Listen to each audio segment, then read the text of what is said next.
Hi, everyone. How are you all doing? Let's see who's here.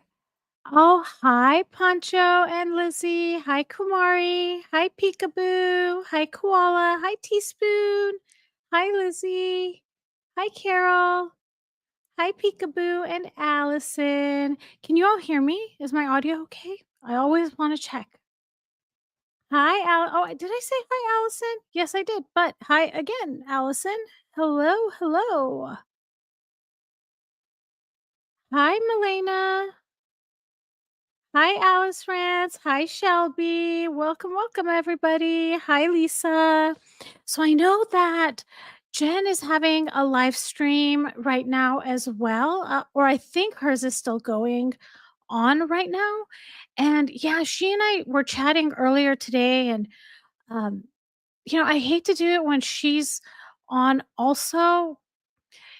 Yeah. So, yeah, so I feel bad making you guys choose, though I did see in the chat many of you said that you're on 2 devices, so maybe you're watching Jen also. Can you all let me know that you can hear me? Oh, okay, there we go. Peekaboo says hi. Hi, Linda.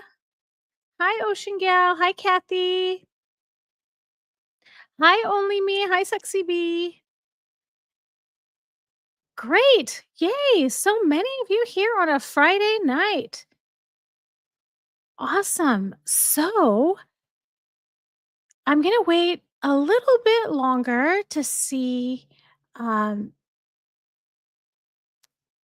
I don't know why. Well, we'll just wait a little bit longer. I have some stuff I put together that we can talk about. And yeah. Oh, I love you too, Coral Sand. Oh, you guys are the best. Hi, Christine. Hi, Leslie. I know, Leslie. Jen has some endurance. Honestly, yeah, she's amazing. Hi, DK. Saturday morning, almost midday here in Australia. Good day from down under. Welcome, welcome. Thank you for being here. Hi, Gemini. Great. Looks like the whole gang's here. Oh, thank you, Coral Sand, for becoming a member. So, everyone, I didn't announce it yet, but I'm doing a members live stream tomorrow at 10 a.m. So, that's in, okay, let me do the math, 17 hours from now. Hi, Mean Eileen. Welcome. Lizzie says, I saw on IG once a person saying, why would Charles sell jam at the same time as Megan? Are you kidding me? Oh my gosh, people need to do their research. Like, seriously, do some research, people. I actually ended up buying from Highgrove over the holidays. I don't know if you remember, but many of you donated to my Highgrove fund. And yeah, I got a bunch of stuff. I should do a reveal with them. Is that what it's called? A reveal? Yeah. Let's see. Hi, Hillside. Oh, my pleasure, Gemini. Welcome. Hi, Lena. Hi, Hudson. Oh, that's okay, Koala. I know it's so hard. I try to change up the times often so that people can attend. And yeah. Yep, Ocean Gal, he's been selling the jam for years. Yep, agreed. Oh, I would love to go, Alice. I would love to go to Highgrove and see it. Mean Eileen, I think there's a button on YouTube and it says join. And I think that's how you become a member. Let's see. Milena says Megsy is cranky over the 60 minutes interview. She says it's more damaging than South Park. Well, South Park was you could say fiction, right? I mean, it was based in reality, like based on their actual personalities, but oh my goodness. Oh my goodness. Hi, Bon Me. Welcome. Okay, guys, I think I'm going to get right into what I wanted to talk about. And it's this. What is this? So today when I went on Instagram just for a second, and the very first post was this from Radar Online. It says, "Royal divorce bombshell. Meghan Markle is sleeping apart from husband Prince Harry and how public pressure has Duchess hanging by a thread." So let's not take this, as 100% true. Okay. This is all allegedly. And I really don't know the credibility of Radar Online. So it may be false. But yeah, I thought we could go through this article and kind of talk about it. I'm so glad you did too, McMeow. Welcome. I'm so glad. Pity play, JB says. Yep. All Lizzie's reminding everyone to please hit the like button.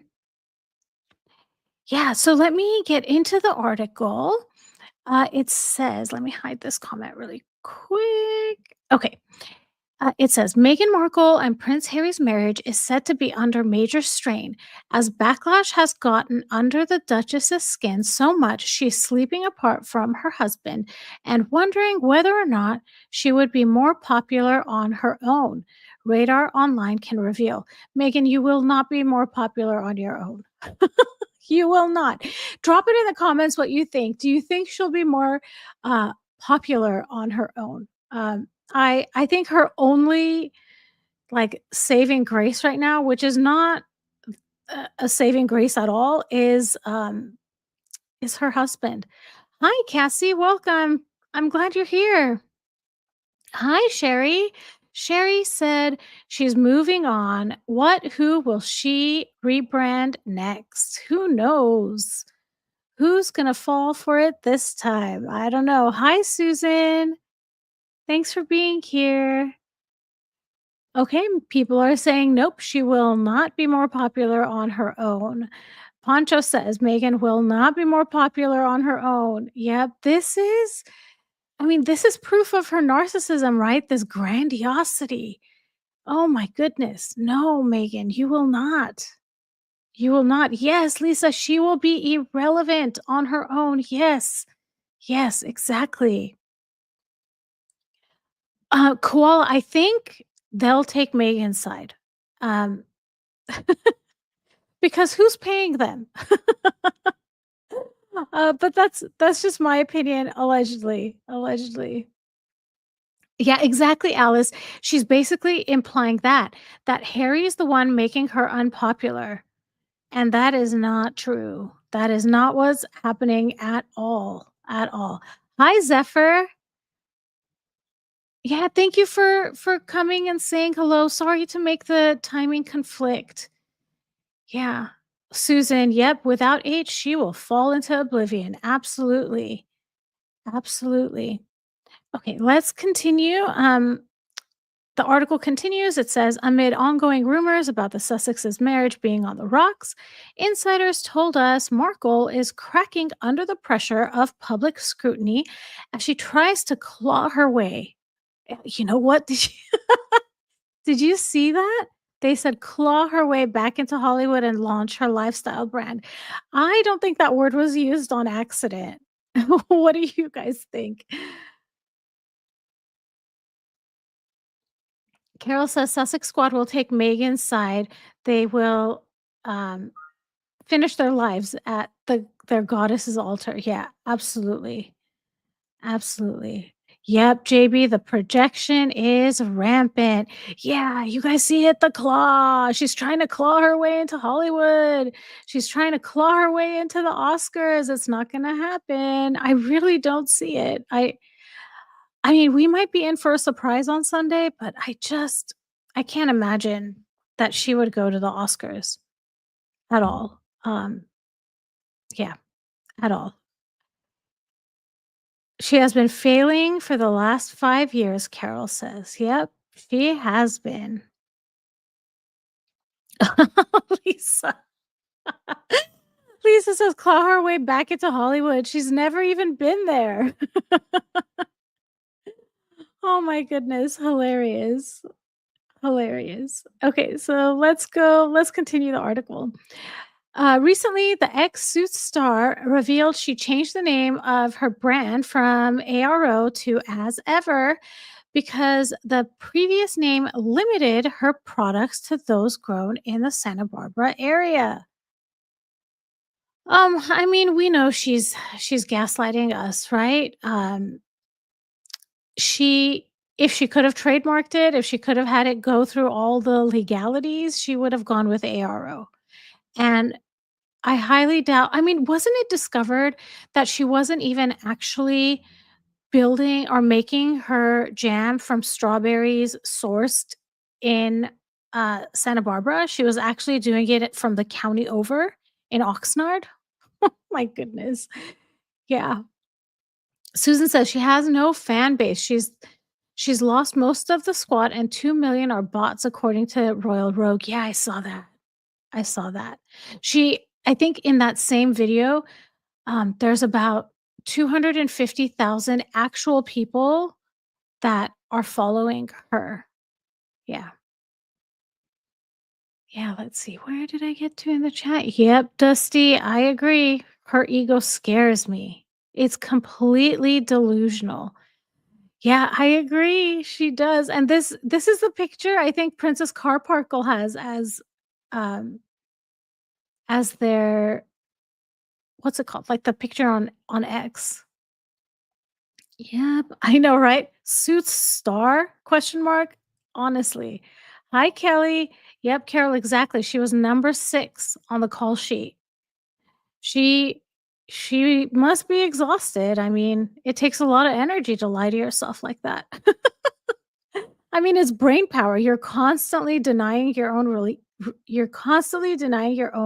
reality. Yeah, honestly.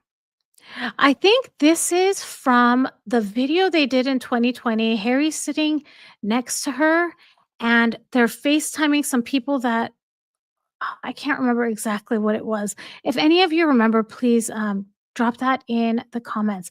Did I say hi to Kelly? I don't know if I said hi to Kelly, but Kelly, hi. Sorry if I missed you. Okay, let's continue the article. It says, but our sources alleged her original trademark bid was rejected by the US Trademark Office for being primarily geographically deceptive. They added, it's just one of many bumps in the road for Megan as she's tried to reinvent herself. Absolutely. So this I didn't read the article completely through, but this is already showing you that they are giving a rebuttal to what she has said, right?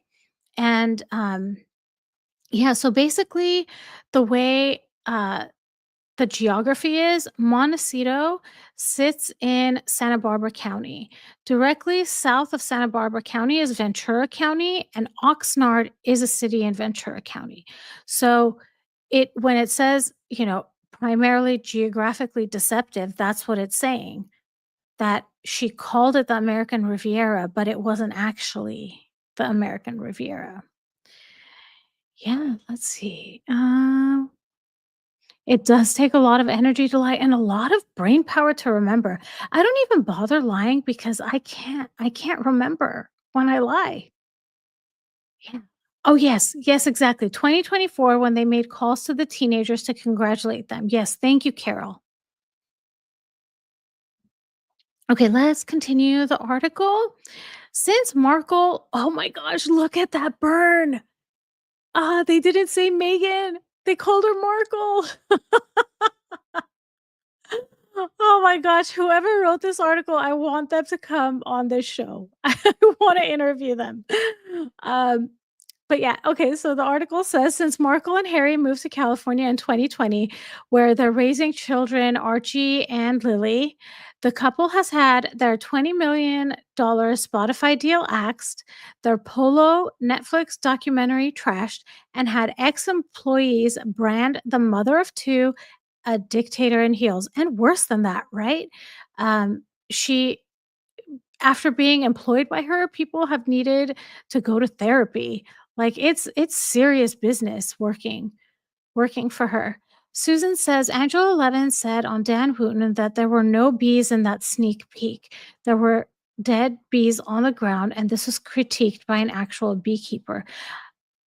I mean, everything she does is an illusion.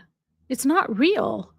And, you know, all of us were questioning, right? Like, why is she not in safety gear and other people are in safety gear? So either you need it or you don't, right? So, yeah. Let's see. Ocean Gal says Jason Kay said nothing bad about Harry or Markle. He actually wished them and their family well. Most of the conversations were about William and his work. I think who was I watching? I don't remember, but it was about I think it was Dan Wooten's episode with Lady C where they were talking about reading between the lines. So it's almost like when they're saying things about William and Catherine and not saying the same things about Meghan and Harry, it means or you can assume allegedly that it's not true for Meghan and Harry. Let's see. No titles for children, Lizzie B says. Yeah, she looks like she's copying Liam Gallagher there with the brows. Liam Gallagher is from Oasis, right, Lisa? Yep, let's see. Yep, Susan, absolutely. She inserted that bee clip to compete with Princess Catherine, who is a beekeeper. Absolutely. Hi, Deborah. Welcome. Welcome, welcome. Glad you're here. Let's see how far. Okay, good. I'm not too. Oh, wait, maybe I am a little bit. That's a good question, Susan. Where is Doria? Where is Doria? Who knows? Oops. Okay, let's go to the next. Okay, so most recently branded disaster tourists for bringing a camera crew along to meet with Los Angeles wildfire victims. At the time, an insider said of the couple, they are closely watched every step they make, criticized and chastised and insulted, and the pressures have become unbearable. No one would be surprised if they decided to pull the plug on their marriage. I Okay, I remember that top part of this quotation, that they're constantly criticized, chastised, insulted. And, and they were saying like, they're damned if they do, they're damned if they don't. I don't know if you guys remember that article. And my response to that was, no, it's not damned if they do, damn. If they didn't go, nobody would say anything that they didn't go. It would be the more admirable thing to do between the two options. So then to add this line, which was omitted, I think, in the previous versions, no one would be surprised if they decided to pull the plug. Where did that come from? And again, see how that is related to the public. So I don't remember who it was, just in this chat, who said they are closely they're blaming the public, the pressures the public put on them. Hi, Colson Cake, welcome. Let's see. She was the only one. Where did that comment go? Oh, yeah, Sherry. She was the only one wearing a veil that turned to the camera during that beekeeper scene. Yep, absolutely.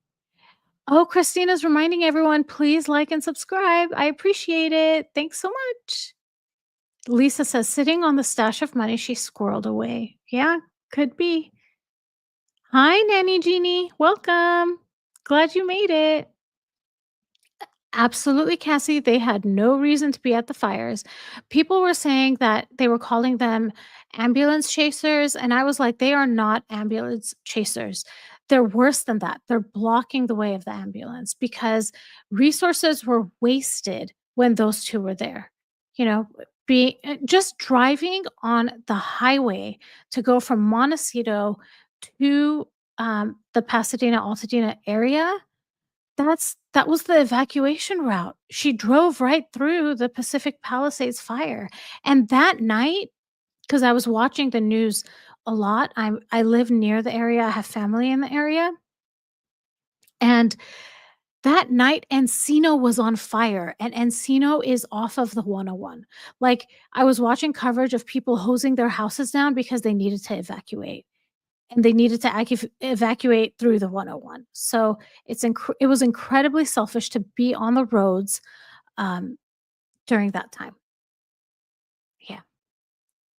Let's see. Yep, BS meter going off. Yep. Thank you, Carol. Thank you, Jill. I don't know if I said hi to Cults and Cake, but hi, Cults and Cake. Let's see. Angie thinks her show is going to flop. Hi, Roxanne. Yeah, okay, so let's go to the next part, the next slide. Oh, let me hide this. Okay, so now courtiers claim, and I don't know why they would have, and I'm sorry if I pronounced that wrong, courtiers claim, because wouldn't they just be employees? Like, she doesn't have a royal court. Am I right? You guys let me know. Let me know what you all think. Um, so they claim Markle again, look, they're not calling her Megan. Oh, Markle is attempting to focus all her energy on her upcoming Netflix cooking show, and they messed up the name of the show. Oh, with love, Megan, while Harry is preoccupied with traveling for his humanitarian efforts. Apparently, their solo interests have become so distracting that sources claimed Harry often spends nights away from his wife and their kids. We all knew that, right? We knew that. Wasn't like there was like 3 months between, I don't know, September 15 and when they actually ended up seeing each other. Remember, we were all like, are they going to spend the holidays together? Who knows? Insiders told us Markle is starting to unravel and wonder if she would be better off as a solo act. You won't be better off as a solo act, Megan. I'm telling you right now, you will not. You will not. It's not going to happen. Let's see. Let me catch up on the comments. Yep, they're blaming everyone but themselves. They don't ever do anything wrong ever in the history of their lives. Absolutely. And this is what narcissists do. I was actually having a conversation with my friend right before this live stream about that. And yeah, maybe if we have time, I'll go into that. Okay, thank you, Lizzie. Um, yeah, she wishes she had an American royal court. Yes, they work for the crown. Yeah, there needs to be a court for there to be courtiers. Hi, Haley. Oh, happy St. David's Day. Yep, she would be nobody if she were a solo act, Christine says. Yeah.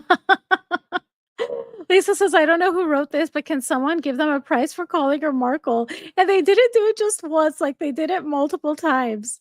Oh my gosh. And they messed up her show's name. It's great. It's so great. I love it. Hi, Lolo. Welcome. Okay, so let's continue. You know what? Why don't we go to the beginning? Let's see who the author is. Oh, it doesn't have the author. Hmm. Interesting. Maybe I would have to go back and look at the original to make sure. Okay, let's continue. Every time I see Markle, it cracks me up. Oh my gosh. Okay. Markle is said to have even started to look up divorce lawyers. She was even looking up publishers for her divorce book. So, sources claimed Harry was confronted by his unhappy wife, who blamed him for recent issues in a spat witnessed by others. Eek. Oh my. So,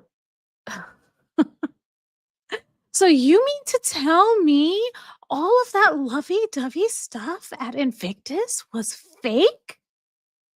She's unhappy? I would have never known. I thought she's just so happy and fulfilled in her marriage. Hi, Elaine. I just saw your the chat moves so fast sometimes I can't catch it. Hi, Elaine. Welcome. Angie says, I just imagine behind the scene how she treats her staff when she, gave the chef that stare just because he listens to a different type of music. I know. Oh, Alice. Okay. Um, I pick the pictures. So I put everything in like a PowerPoint presentation, and it was just such a long article, and I didn't want you all to be bored looking at it, so I handpicked these pictures. So that was me. I'm responsible for that.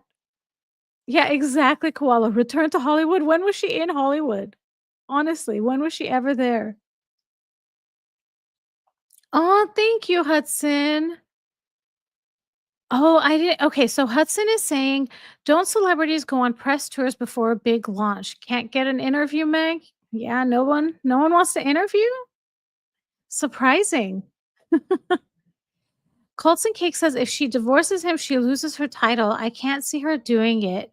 I think she can keep part of it, can't she? She just can't like, she would be Duchess of Sussex instead of the Duchess of Sussex, like, isn't Sarah Ferguson still known as Duchess of York? Let me know in the comments. Peekaboo saying I wrote it. I didn't write it, but I could be very good friends with the person that wrote this article. Oh my gosh. Yeah, I picked those pictures. Absolutely. Thank you, Alice. Me and Eileen says she's become the plague. Yeah, absolutely. No one wants to be around her. She really like, in the beginning, I don't know, a couple years ago, we used to say, "Oh, they got markled. Oh, they got markled." And it's like as time keeps going on, it gets worse and worse, right? Yeah. McMeow says, "I wonder if no one interviews her because they refuse to stick to her script after the cut interview." It could be that. And I think, like, I would think it's a credibility thing. Like, if you can have an interview with Oprah and people are able to poke holes in every single thing you say, like, it's your credibility as a journalist, right? Like, I don't want to be tied to that. Yeah. Christine says, "Wonder how they're going to keep her quiet if they split. She'll try to write a tell all." She absolutely will. Yeah. I mean, she was shopping that around, right? A couple of, you know, you know, at some point, we end up looking back and we're like, look how many times they lied to us, right? Megan said, "No, I was not shopping around a divorce book." Yes, you were. Yes, you were. And then when Harry was, what was that? That book deals? I forget what it was called. He was there and he was like, "Yeah, according to the press, we've been divorced 10 times." Yep. Yeah. Okay. Carol says she will keep her title until one of them marries. Oh, so if Harry marries, she loses the title? Okay, so minus the yeah. Yeah, she loses the. Becomes Duchess of Sussex. I'm gonna leave this here for you all to read. Um, yeah. Yep, definitely a credibility thing, yeah. I wouldn't wanna touch that, you know? She is extremely mentally ill. Absolutely, Lolo. Absolutely. Okay, let's continue the article, and let me hide this comment really quick. Okay. Okay, so as Radar Online reported, sources claim Markle was eyeing a deal similar to Sarah Ferguson's divorce from Prince Andrew should she end her marriage to the royal. The insider revealed, and whoever this was, there's a lot of spelling errors in this article. They wanted to get this out. Like, look at that extra S right there. Um, yeah, whoever wrote this is like, get this published quick. No editing, just get it out there. The insider revealed Meghan has made it clear that if and when, oh my gosh, that's a serious way to put it, isn't it? Oh my gosh. If and when they do split, she would demand a hefty settlement and to keep her royal title. She won't go anywhere unless it's with a title, property, and a huge stack of money. Honey, you ain't going anywhere even if you get all that stuff. You're always going to try to, get in on Hollywood and get the fame. We know it. You're not going anywhere. And did anyone ever doubt that she would demand a hefty settlement and to keep her royal title? I mean, Captain Obvious, right? Yeah. Let's see, what did I miss in the chat? Cassie, I've heard this too, that she is smelly. I've heard that too. I've heard that during the walkabout after Queen Elizabeth's passing, that she smelled also of cigarettes and alcohol. And I've heard that her skin isn't that great. But I don't like to judge people on things that's not, if it's a physical thing, like I don't want to talk about it. People just have bad skin, but that's just what I've heard. Let's see. Paul says Megan's cosplaying of Diana that Harry enabled is psycho. Yeah, it's cray cray. Absolutely. Yeah, Harry is as delusional as Megan. I mean, maybe that's what happened. Maybe, maybe if you live with someone as delulu as Megan, it's like um diffusion, right? Like the delusion ends up passing to you. It goes from an area of higher concentration to lower concentration. I had to bring the science in. Yeah. Oh, did I see? Oh, hi, Kumari. Where's Kumari's comment? Sorry if I missed you, but hi, Kumari. There's no way the institution will hand over a bag of cash. Harry is in his own pleasure, says. And from what I remember, and I don't remember what book I was reading it in, but the Duchess of York didn't get a good settlement, right? It wasn't. And I actually, after I did this, I did some research and I put some information about her settlement. So we can go through that too.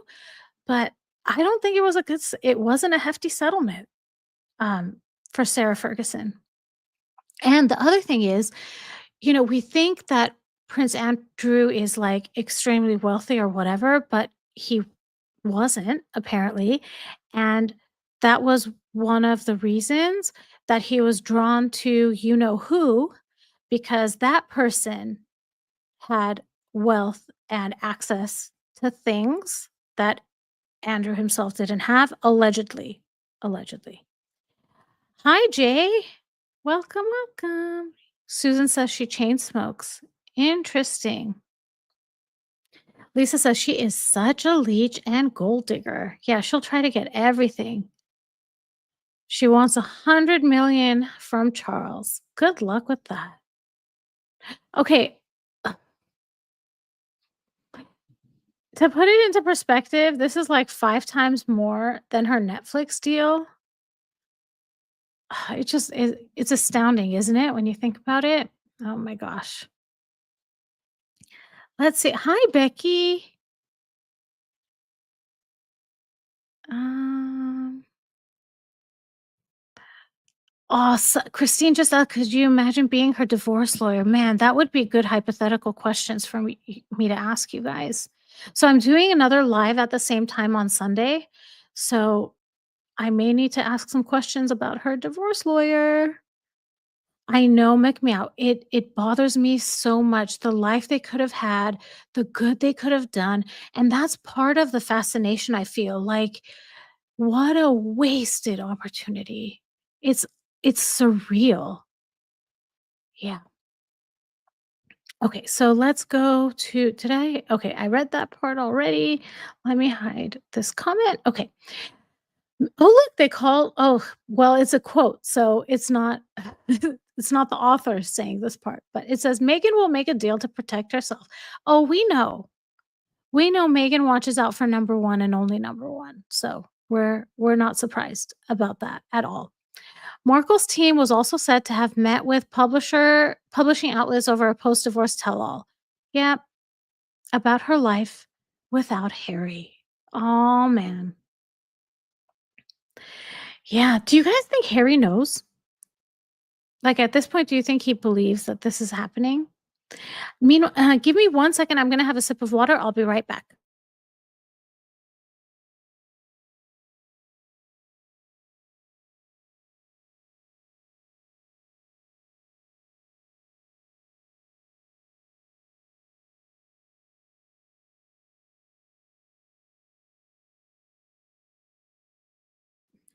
Okay, everyone, I'm back. Hi, baby grandma. Nanny Jeannie says, does she realize Netflix is only interested in her because she's a freaking train wreck? Yeah, she is a train wreck. Absolutely. Yeah. Kelly says, yes, I think he is in it for money. Yeah. All right. So, okay, the next article I had here um, is kind of an old one from 2020. But I figured since there's talk about the divorce settlement reference there that maybe I shouldn't even mention this because if Megan watches, it might give her some tips and tricks. I don't know. Yeah. Um, but anyway, Sarah Ferguson received a far less generous divorce settlement than Princess Diana. I think we can tell off the bat is because one was married to the heir and one was married to the spare, right? Like that's what I think that is one of the obvious reasons, but there's another reason that the article gives. Susan says H knows. That's why he was confused at Invictus. She was suddenly being lovey dovey. She knew he found out. Yeah. Yeah. Paul, I absolutely agree with you. Meghan didn't want to stay in the royal family from day one, and Harry wanted to leave even before Meghan. I'm not sure about that one. Like, I haven't studied Harry and his motivations, but definitely Meghan's aim was, she thought being Duchess of Sussex would open so many doors for her, and now they just slam in her face. So, yeah, complete miscalculation. Okay, this article starts the two close friends who increasingly came to rely on each other as their marriages hit the buffers were treated very differently by the royal family in their final days. I'm just going to go to the next one. I think we can skip this one too. I'm going to skip this one too because that's just about the relationship. What I really want to get into is the settlement. Okay. So, for Princess Diana, she was awarded a spacious three-level apartment at Kensington Palace. She got access to the royal private jets for travel, was given a one-off payment of around 18 million pounds, as well as a roughly 400,000 pound annual salary for her private office and staff. So that sounds pretty good. And I don't remember, I think it was maybe Andrew Morton's book or it might have been Lady C's book about Diana, but she wanted to keep the princess, I think, the princess name, I think, I'm not sure, but she forgot to also include HRH, Her Royal Highness. She assumed that it would be to get like a couple deal and she was wrong. So she was hoping to use HRH, but I think she wasn't able to. Let me know if any of you have also heard that. Like Sherry's like, Megan wanted to leave as soon as William didn't respond to her. Yeah, she's like, I'm out of here. I'm not getting what I want. Yeah. Okay. Oh, thank you, Haley, for being here. Thank you so much. Um, Alice says, I don't think he wanted to leave. He wanted things to change, and she offered a quick fix. Yeah. And that's because she had the boys, Hudson said. Yeah.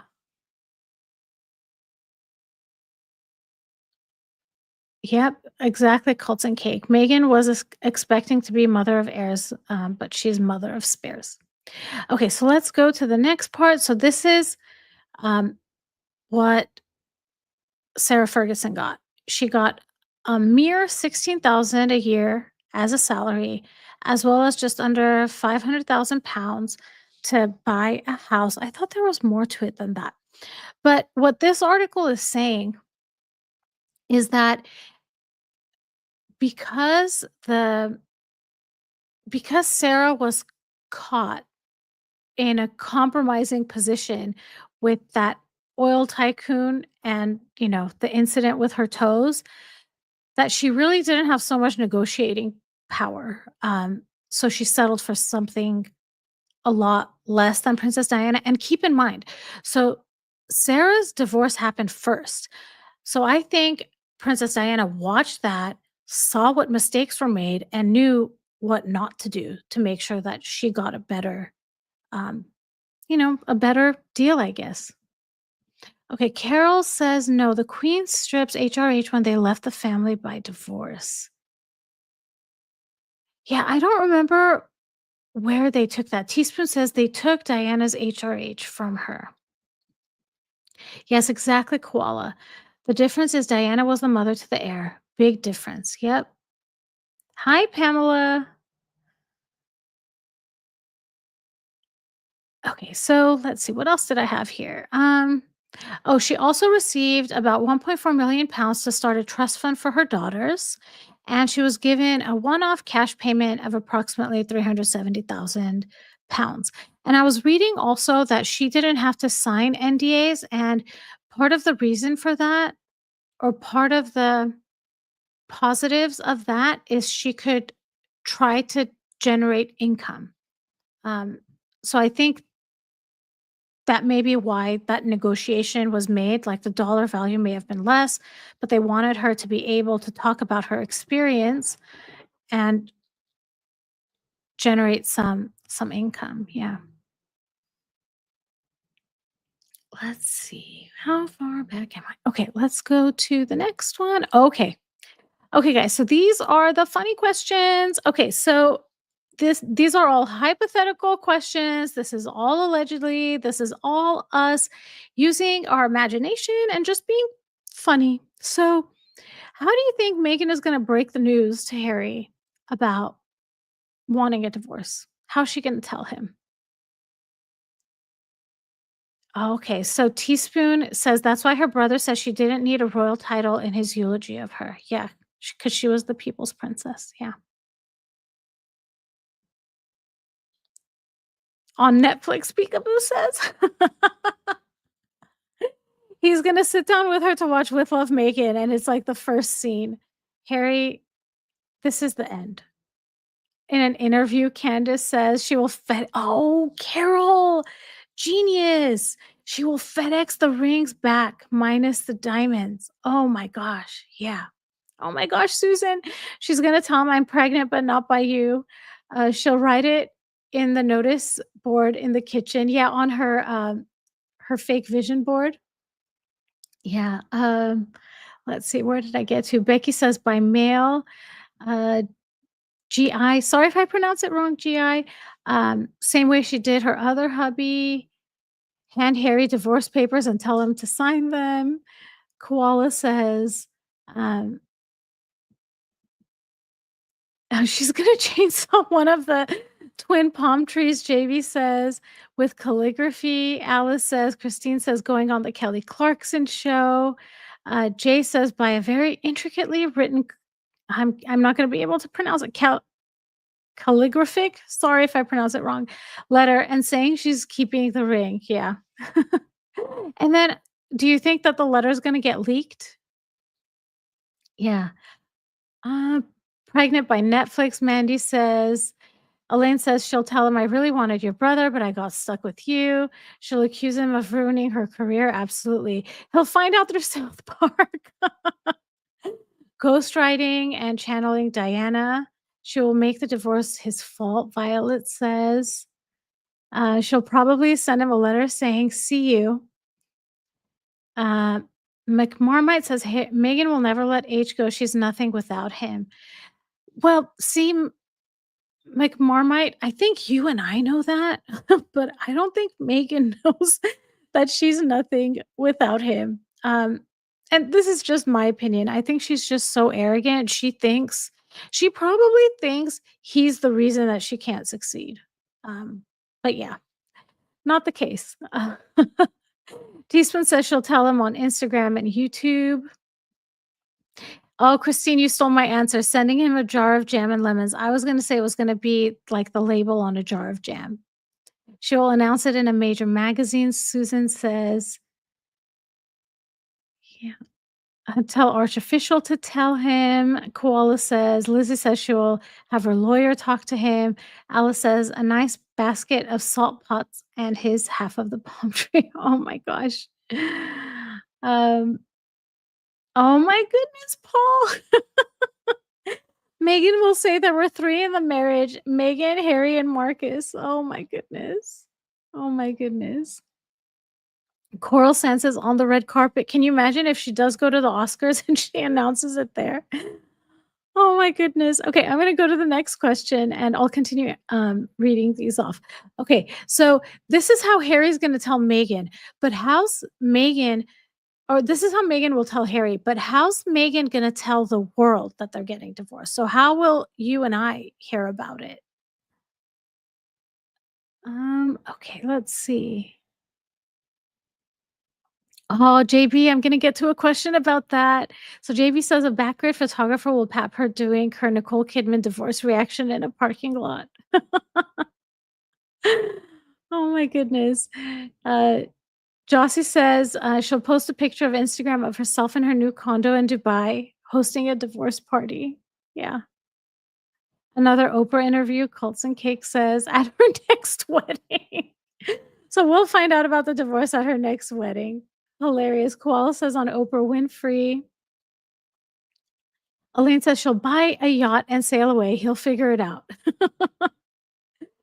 Carol says Megan will do a tell all with Oprah. Another Oprah. Susan says like Matt Damon broke up with Minnie Driver on Oprah. I didn't know that. I didn't know that, Susan. I had no idea. Peekaboo says it'll be an Instagram photo of her crying on the bottom of the stairs, captioned, "He left me." Oh my gosh. There wasn't a seat left at the table. She'll do an Instagram story in the yard, yeah, similar to what we saw last week. She'll buy him a plane ticket. People Magazine, we'll hear it through People Magazine, Paul says. Let's see, who did I just miss? Okay, Elaine says he'll have his father or Palisades do it as they've always covered up for him. That's a good point. Yeah. Oh my gosh, Pamela says they'll renew their vows, but she'll say, "I don't this time." Oh my gosh. This is another great hypothetical situation to get into, Pamela. I'll have to create these questions, and hopefully I remember for the live stream on Sunday. So there was um, hypothetical questions about what the lawyer interactions are like, and they have this fake renewing of their vows. What would that be like? Susan says Damon told Oprah they were no longer a couple and it was news to Minnie and she was humiliated. That's so sad. Yeah.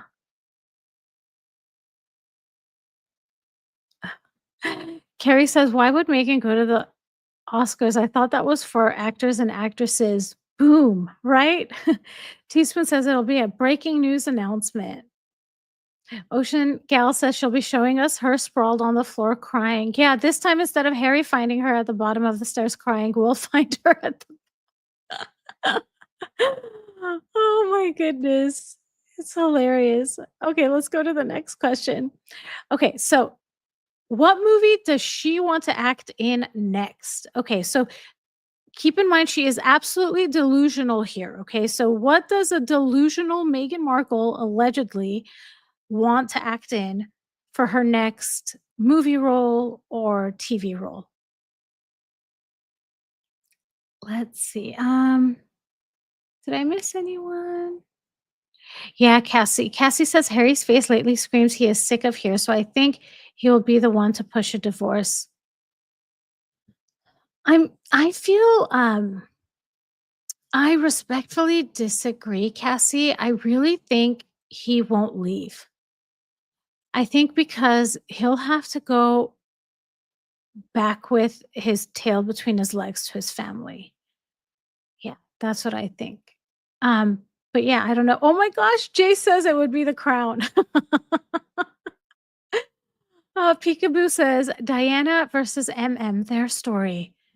Miserere says Spencer 2.0. Christine says Shrek because it's the closest to being in royalty she'll ever get. Oh, Susan, meet me at the lake. Alice Rant says when Harry met me. Pamela says none. Megan can't act. Absolutely. Diana's life story, Candace says. The new James Bond movie, Carol. Yeah, yeah. Deanne says Diana in the Crown. It ends with us part 2. Oh my. Clueless 2.0, Pretty Woman 2, The Princess Bride, Nightmare on Elm Street. G says all of the roles. She wants to play all of the roles in the movies of every movie ever. Yes, agreed. She even wants to go back in time and play all of those movies in the history of time too. Um, Lizzie says her own movie. She will tell her side of the story. Mandy says Bigfoot Strikes Back. She wants to act in Grease: The Golden Years with John Travolta. Oh my. Fatal Attraction 2.0, Baby Jane Part 2, The Bodyguard 2. Oh, Becky, that's a good one. That's a good one. Sybil, oh my gosh. Oh my goodness. How to Lose a Prince in 6 years. Yep. Okay, you guys. I'm not going to highlight those comments. You guys see them. But yeah, okay. Paul says Psycho 2.0, Mommy Dearest, Bigfoot. Oh, a movie where she plays Wallace Simpson. That's a good one. That's a good one. Koala says Two Faces of Megan. Oh, Mean Eileen. BBO, as Seinfeld would say. Yikes. Oh, um, Beyond okay, so in the Seinfeld episode that me and Eileen is referencing, Jerry valet parks his car, but the valet has really bad BO and it sticks to the car, and anyone who gets in the car ends up having like the smell follow them everywhere. So George gets in the car with Jerry and George says, "This isn't BO, this is beyond BO. This is BBO." Oh, koala baby reindeer. Baby reindeer, that's a good one. Lisa says the life and times of Diana, Princess of Wales. Okay, I'm going to go to the next question. So the next question is, what in actuality will she? So the question before was, in her fantasy deluded mind, what would she play? And this question is, what role will she actually get? Megan Dearest Elaine says, oh my god, stalker me and Eileen says, yeah. Nothing. Cassie says, yeah, she'll actually get no offers. Nothing. You guys, give me 1 second. I'm gonna take another sip of water. I'll be right back.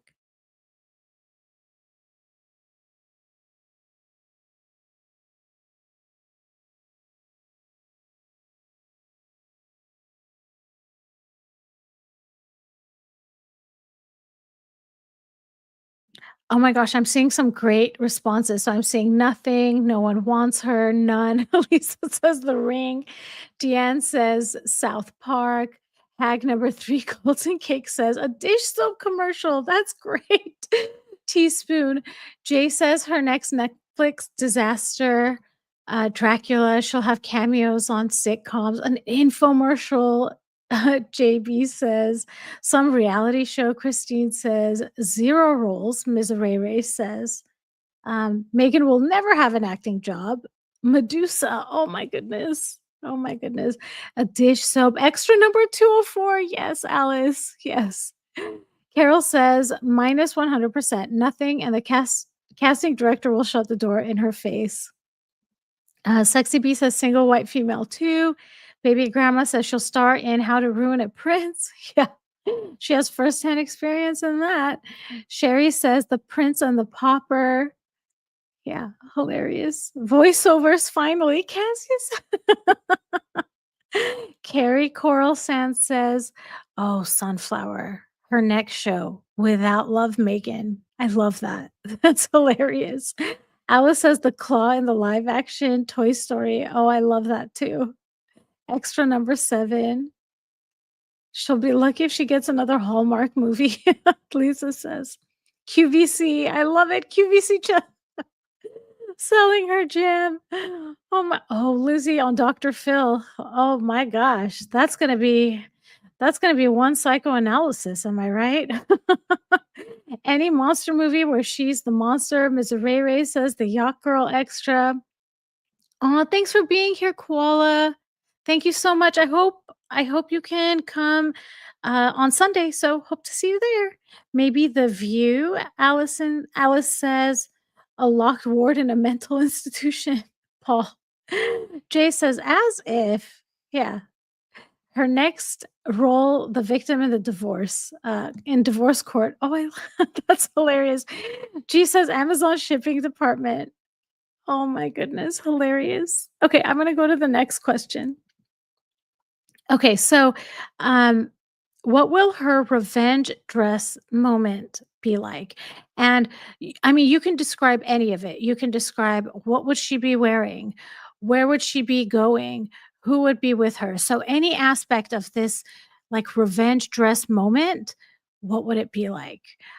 So just I'm sure all of you know, but, Princess Diana had a revenge dress moment where the day that, King Charles did an interview and confessed that he had been unfaithful to Diana, she wore the princess dress, and her story, I think, got more headlines than him admitting that he was unfaithful.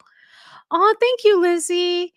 One revealing membership. Yay. So everyone, I'm having a members chat tomorrow. So I hope you all can make it. It'll be in, let me see, let's do the math. 16 hours from now. So yeah, I hope you guys can make it. Beige, beige, and more beige. Baby grandma says beige. The Carolina Herrera dress, Carol says a beige, long, baggy.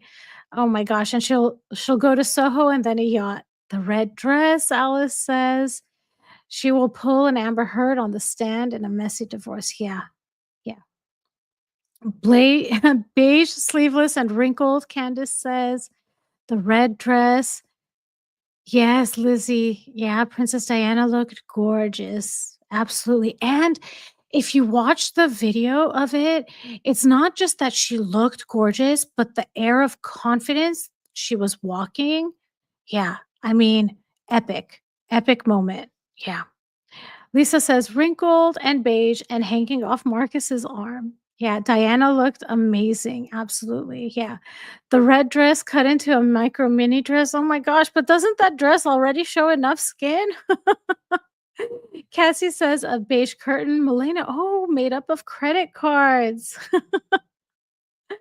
A beige tablecloth, I see. A beige tutu. That would be interesting. Ocean Gale says, "How can you have a revenge dress when everything you own is beige?" Yeah, we've seen it all.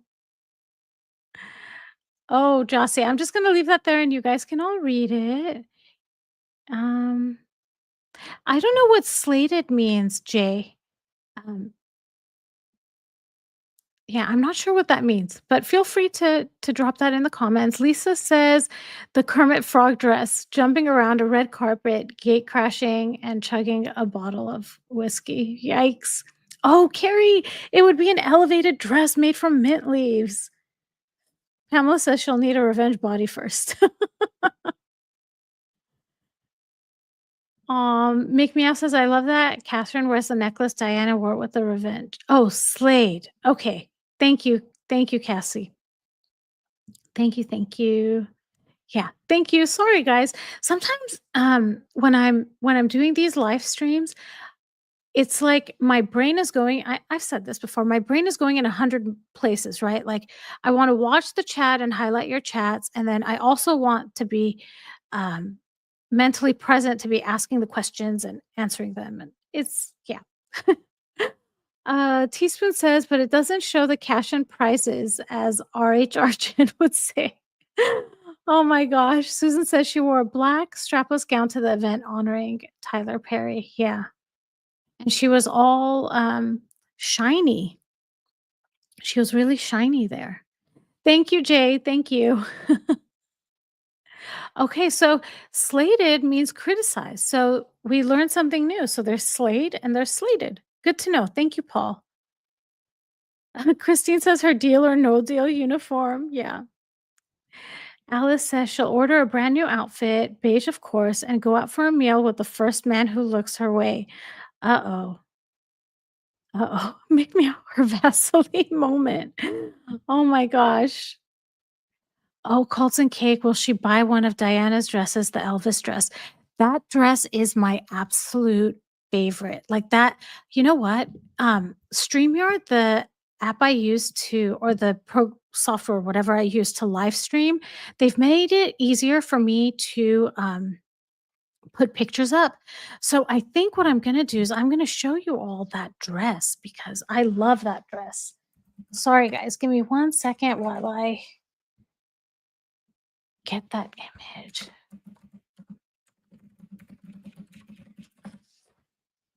Oh my goodness. Stunning. Absolutely stunning. Let's see. It's my absolute favorite look. Oh, it's not good quality for the picture. Let me find a better one. Oh my goodness. Stunning.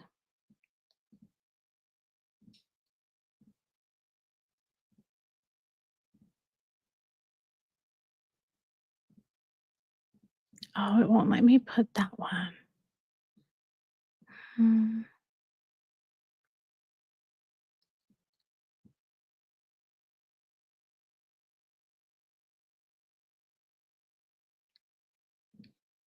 Let's see. Let's try this one. But I mean, you all see which dress it is. This is my favorite of Princess Diana. Oh, this is even worse quality. Oh, sorry about that, guys. That was even worse quality. Um, Alice says, will she get a dress which is a copy of Princess Catherine's? Totally could be.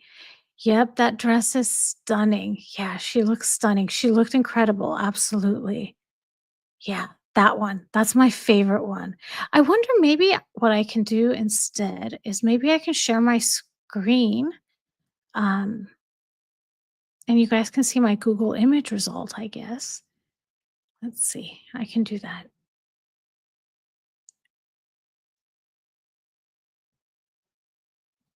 All right. Can you guys see it?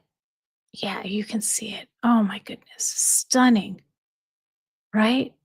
Gorgeous. Oh my goodness. Perfection. Absolute perfection. Oh my goodness. I can't. I love it. Yeah, my favorite. That's my favorite Diana look. Oh, the James Bond dress. Yes, Princess Catherine looked amazing in that one. Absolutely. Yeah. All right. I'm going to go to the next question. I don't know how many questions I had. Oh, that was my last one. That was the last question I had. So what can I do?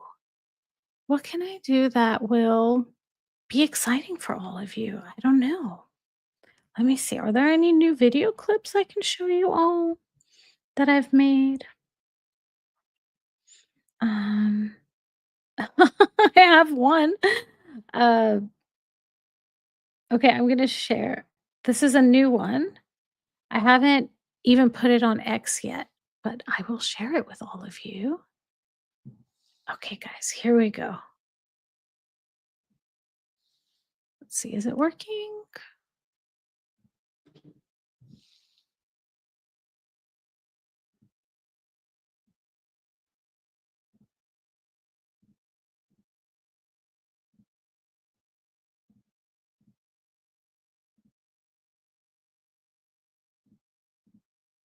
Oh, here we go. Let's see.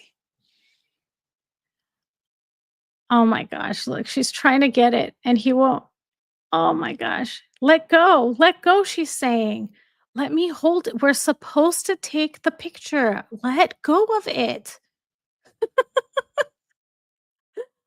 Oh my gosh, the struggle is real.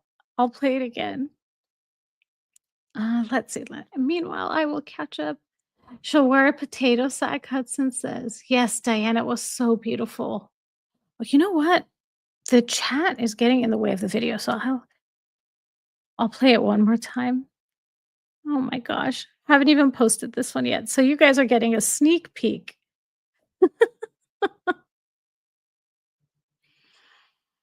Oh my goodness. Oh, Christina's reminding everyone to please show some love by liking and subscribing. Thank you. Thank you. I appreciate it all. Jay says, good night, all. Errant Terrier needs to go out. Oh, looking forward to it too. Thanks for being here, Jay. McMath says, I've never seen that video before. I know. I know. I found it for the first time yesterday, actually. I never had seen it before. Yeah. She likes to shove. Let's see. Where am I? Yeah, it makes me ill looking at that. Thanks, Cults and Cake. Yeah, like a kid trying to take someone else's um things. Pathological pushing. Yeah, absolutely. No social skills. Yeah. Yes, yes. And actually, okay. So that that was part of the reason I zoomed in on it like this because that looks super weird to me. Yeah. There it is, guys. Yeah, a middle-aged woman trying to yank an award from a child. It proves she's a bully. Absolutely. Oh, thank you, baby grandma. It really is so much fun. Yeah. I know. Couldn't she just let him? Yeah, absolutely. Yeah, talk about a grip. Yep.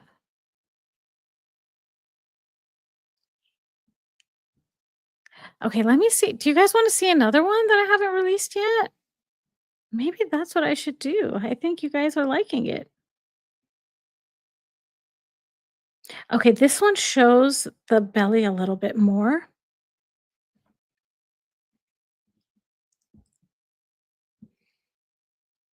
So let's show this one.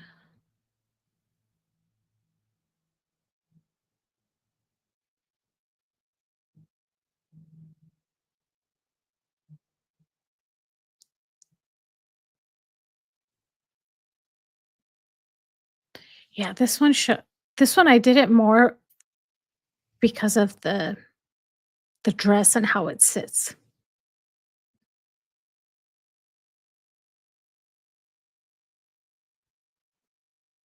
And I believe this was in New Zealand, if I'm not mistaken. Yeah, the worst is when she deals with people in wheelchairs, absolutely. Yep, she makes me uncomfortable. Yeah, I know, Susan, I know. Maybe she wrestled in high school, Disco says. Oh my goodness. Oh my goodness. Yeah, she really likes someone else being the center of attention, absolutely. I mean, imagine going to a wedding and announcing your pregnancy, and then thinking that it's totally fine. Who cares? Here, I'll play this video one more time. I'll hide the current comment and play it again. I have another one I could show you guys. Let's see. Oh, this one's a good one.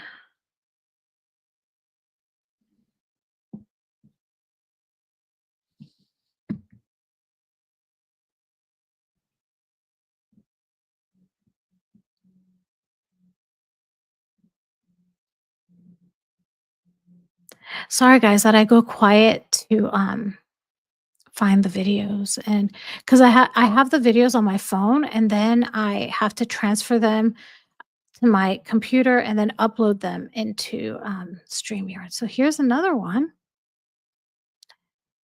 Can you give me the flowers so I can go? Just give me the flowers because I need to go. Just get I need to go. Give me the flowers. I gotta get out of here. Can you believe this woman? Oh my gosh, it's so creepy. Oh my goodness. Oh my goodness. Yeah, the girl looks shocked. Yeah. Oops, I feel it's better if I don't highlight the comments while the video's playing. I know Candace, her eyes. Here, I'll play it one more time. Oh my goodness.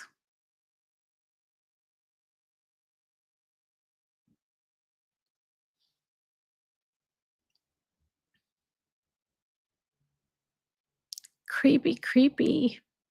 Yeah, exactly, Jamie. Because allegedly she may have used a surrogate. So can you imagine, like, it's not even your pregnancy? Paul is asking when this was. So this was when they were in New Zealand, I believe, October 2018. Yeah. Um, yeah. Oh, thank you, Christine. Christine says, I love your soft voice, darling. So soothing. Oh, thank you. This woman is so selfish and childish. It's all about her. She should grow up and have respect for others. The poor boy is embarrassed and covering it. Yeah, so the poor boy here. Yep. Oh my gosh, she's too much. And you guys, I kid you not, I still have a couple more clips from that I'm getting from this series of videos that covers it's like a 5-minute long video. And look how many clips I'm able to generate within 5 minutes. Like, this woman can't hold it together, like, at all, at all. Yeah, yeah, she pushes him. Yeah, she does. Exactly, baby grandma. Exactly. Yeah. I mean, allegedly, it was in Australia that someone walked in and saw the baby bump, allegedly, or the moon bump, I'm sorry, allegedly, and hot tea was thrown into the air, allegedly. Yeah. Yeah, she has no emotional empathy. Absolutely, Paul, none at all. So, Alice, I actually did do this a while like, when I first started this channel, I did do that, and I feel the more that I've been watching her, the more I'm learning about her. So, I find that when I go and look at videos again, I find things that I missed before. But yeah, I would love to go back and do that because she man, talk about, putting on a show, right? Um, but I also wanna do the engagement interview. I haven't even done the wedding. So there's so much to do. Aw, Jamie's like, Princess Catherine is like Glinda the Good Witch in Wizard of Oz. Yep, and we all know.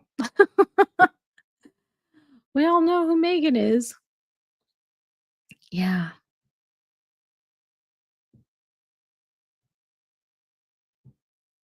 Raven says, "If she really was pregnant, we would never hear the end of it." Yeah. Oh, Hudson, yeah, the Small Wonders robot girl with no personality. Except where's Megan's off button? Oh my goodness. That's funny. Oh, Peekaboo says, "Do a trilogy, engagement, wedding, divorce." Yeah. Let me see, do I have another one I can share with you guys? Okay, I have, um, one I haven't posted yet. And I'm actually gonna do a YouTube video that's gonna include this video, but let's do this one.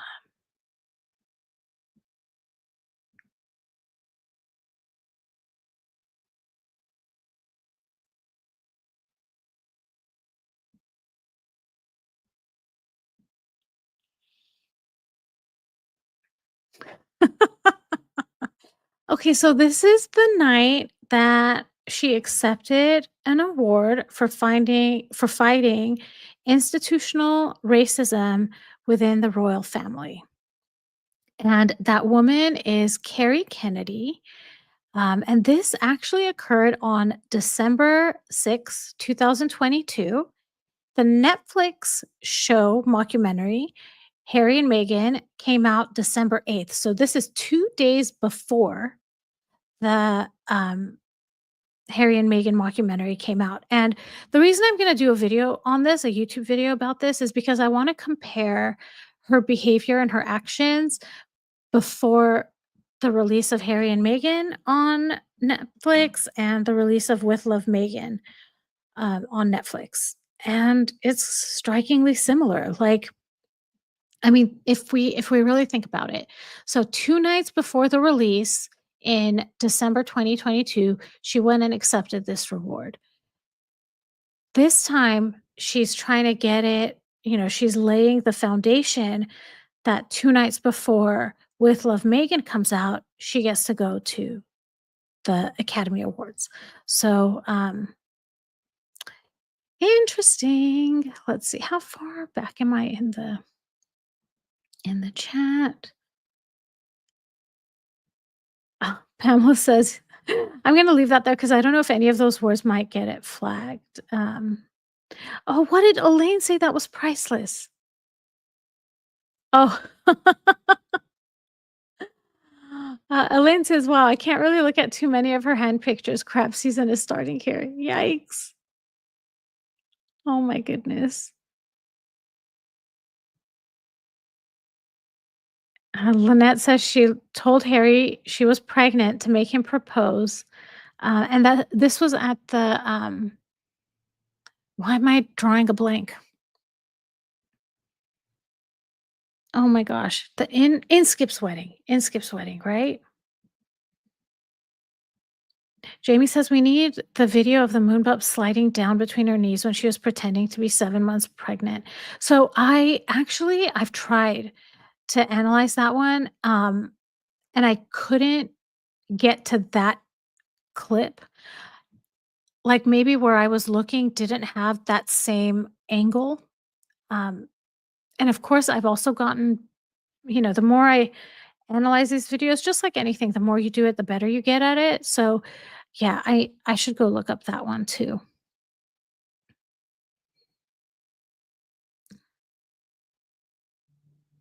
Hi, Joy. Okay, Paul says, "I can't find a video of the sliding moon bump, just a picture." Yeah, she wore a red coat and a purple dress. The next day, she pretending to want to, yeah. Susan says it's probably been scrubbed. And Susan, I absolutely believe it because there are so many clips that we've all seen, and I go and I look for them because, I want to slow it down or do a different angle or, I don't know, enhance the sound or something like that. And I can't find them. She really, really does scrub the internet. Absolutely. Yes. Yes. This was the Ripple of Hope Award. Yep. Here, I'll play it again. She's just so rude. Like, Carrie Kennedy was talking to somebody else, and Megan had plenty of room to pass her. She didn't have to touch her. Oh my gosh, so rude. Oh my, or maybe she's telling Carrie Kennedy, "I don't wanna sit on the inside. You go sit on the inside. I wanna sit at the edge of the table." That might be it too. I wonder how I can make it so that this video plays on a loop. I don't know if there's a way to do that. There's 3 buttons here. What does this say? No, but I'll play it again. Let's see in the comments.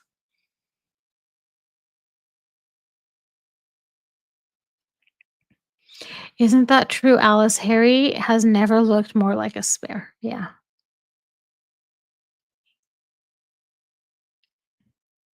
Yeah, Paul, I wish I could find videos. Peekaboo says, "I think she wants to steal the seat."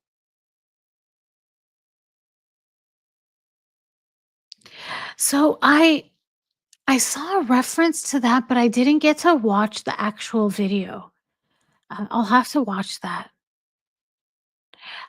You know, narcissists, when they feel regret, it's not that they regret doing it.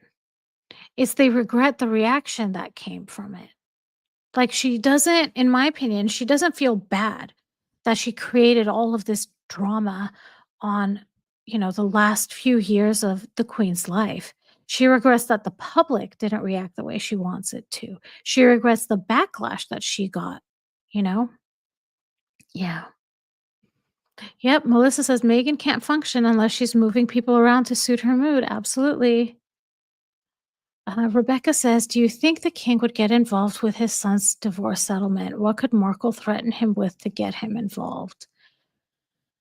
Um, so I can tell you what I would do if I were the king. I would pretend I have no connection, right? And so that Megan wouldn't be depending on okay, so let's assume Megan doesn't have any dirt or anything she can blackmail Harry with, okay? So this is all assuming there's nothing she can blackmail him with.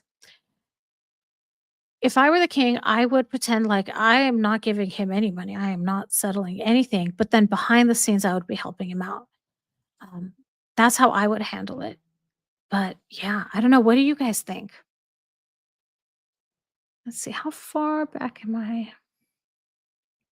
Cassie says, in my opinion, she made Harry believe in her talent in the beginning and he thought she was saving him. Absolutely. She love bombed him before like, he was already trauma bonded, or I mean, he was already addicted to her before their first date.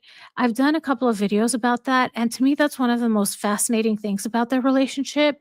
It's what I like to study the most because if we can figure out what it is that makes us vulnerable to um to narcissists, like what is it that like for example, I've mentioned to all of you I was married to a narcissist. Why did I fall so quickly? What was it? What vulnerability is there in me that made me susceptible to the words he was saying? Because the fact of the matter is, when it's love bombing, because it's so early on, well, I mean, in the beginning of the relationship, when they're love bombing, there's no actions, it's just words, at least in my experience, you know? So, what was it about the words that were being said to me that were filling a void? And how can I do other things to build myself up so that I don't have to rely on someone else to fill that void. Yeah. Yep. Lisa says, "I agree. They don't have feelings, no regrets." Yep. Am I really far behind? I think so. Sorry, guys. Um, Susan says, "I think Charles is funding H. He doesn't want him back. He's leaving it up to William. Very weak." It's so sad. It's so sad. Pamela says, "I think until he absolutely is done with Megan, nobody in the palace will have anything to do with him." Yeah. Okay. Alice is asking, "Do you think she tried to love bomb the late queen, thinking she's a little old lady and will be easy to manipulate?" Yes, Alice, I do. I do. And there was an article that came out.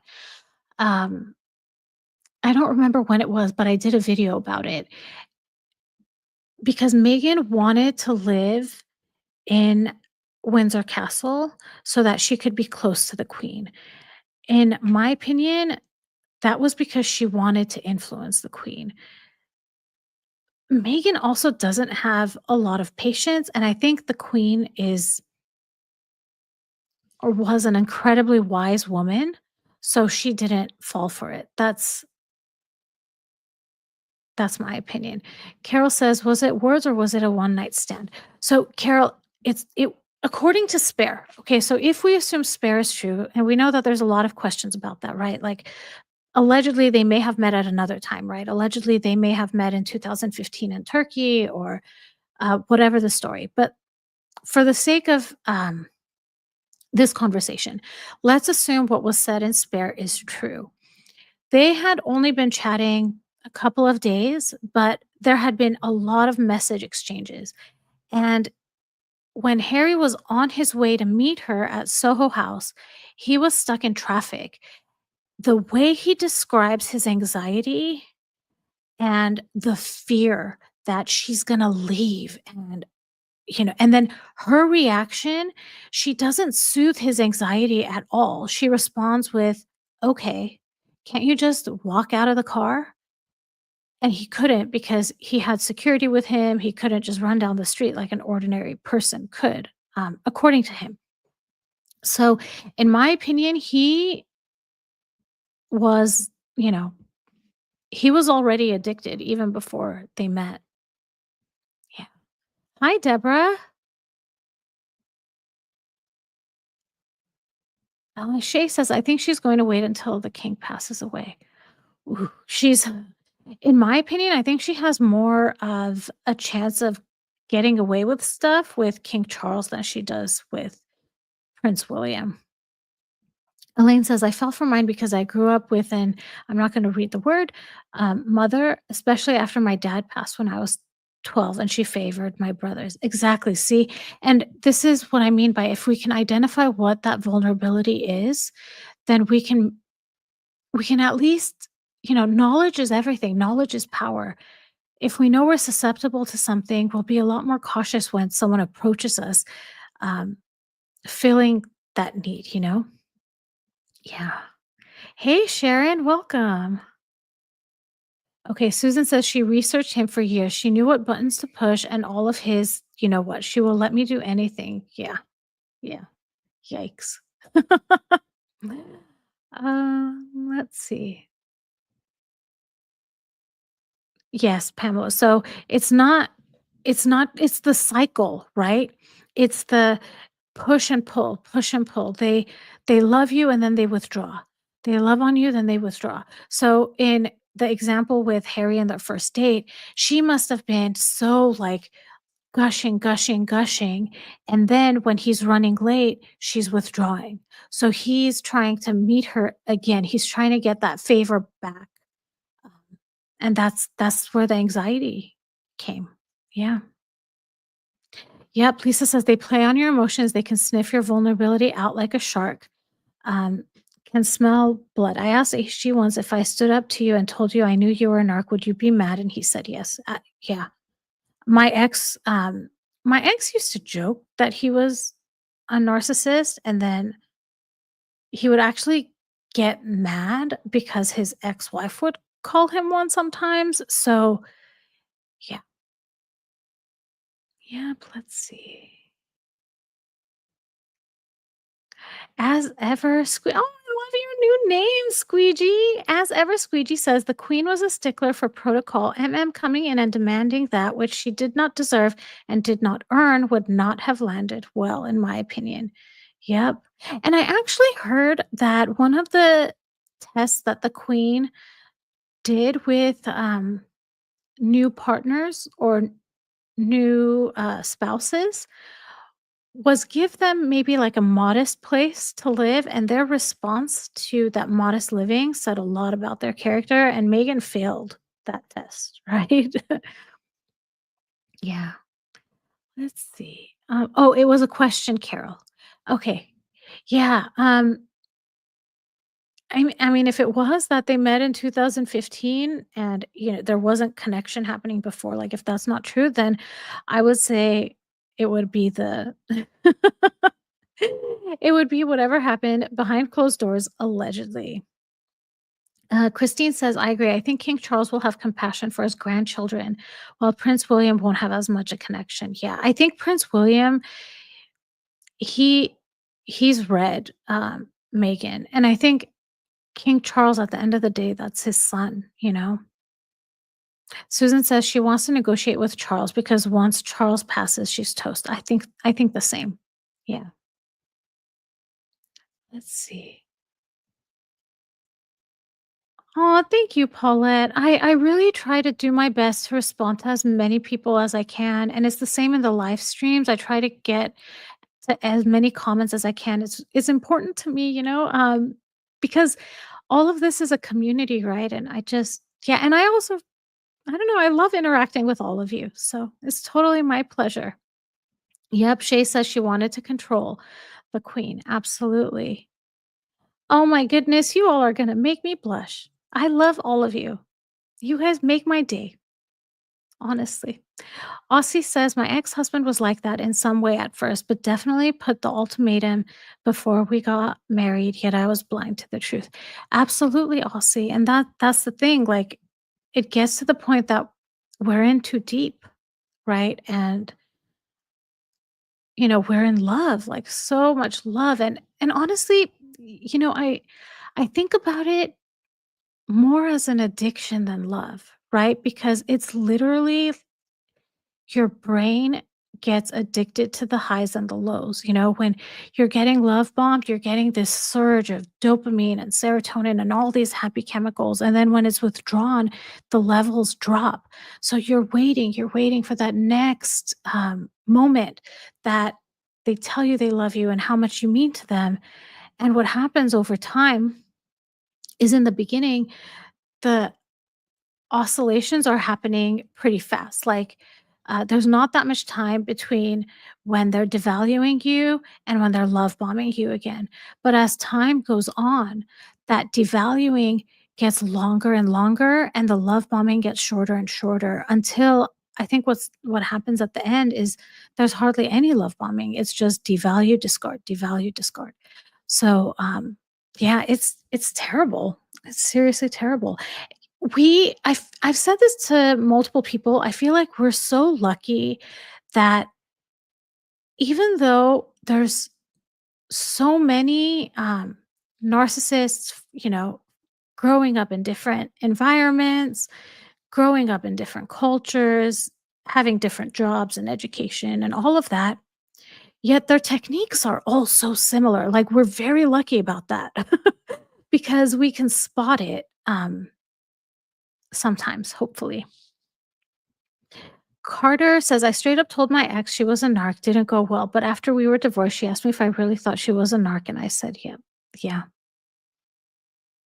yeah. Let's see. Oh, thanks for being here. So let it's 10 a.m. Let's just say it's 6 hours and 45 minutes earlier than oh wait, that's sorry. On Sunday, it's the same time, 4:45 p.m. Same time that this one started. Yeah, I'm doing a members live tomorrow at 10 a.m. Pacific time. Oh, thank you so much, Deborah. You guys are the best. Yay, koala's back. Koala's back. Yeah, I'm at an hour and a half. I think the longest live I did was the one with resting doll face. That went almost 2 hours. But my throat gets like scratchy. I need to ask Jen what what if she has any tips and tricks. Um, okay, Cults and Cake says programs dopamine seeking behavior, which can be very dangerous. Yeah. Yeah, that's what happens. It's literally an addiction. Lizzie says, do narcissists cry? Um, Let me think of my own experience. Did I ever see my stepmom cry? If they do cry, they're crying for themselves or they're crying as a form of manipulation. So I want to say, and all of you, let me know what you think. And again, I want to mention I'm not a therapist. I've just been around a lot of narcissists. My stepmom is a malignant narcissist, and I married a narcissist. So I feel like I've seen I've seen almost all of it, and they cried from what I remember. Let's see. Oh my gosh, how did I get so behind? Okay, Cassie says no, they do not cry unless they want you to believe they feel something. Exactly. So it's not a genuine cry. Oh, Melissa, good point. Yes, they cry on the floor all the time at the foot of the stairs. Oh my gosh. Paul is asking, when do you think Megan decided to become Diana to Harry? Was that her plan before she met him, or did she meet Harry? So allegedly, she wore Princess Diana's perfume to their first date. So she had that Diana angle ready to go. Like, from first scent. she she had planned that allegedly. Deborah says, I think they cry to manipulate or they cry for themselves. Absolutely. They cry to manipulate the situation. Yeah. They cry to garner sympathy. Yep. Yeah. One tear left eye, right? Yep. Hi, Tina. Oh, oops. Hi, Tina. Welcome. Lisa says yes, but only for themselves. And again, HG said as a kid, he saw someone cry and had to ask his sister why water was coming out of their eyes. Yeah. I agree, Zephyr. M is a predator. Absolutely. Yep. She really is something else. And I know a lot of people, they say, "Why do you talk about her and you're giving her attention?" She's just a tool to study narcissism.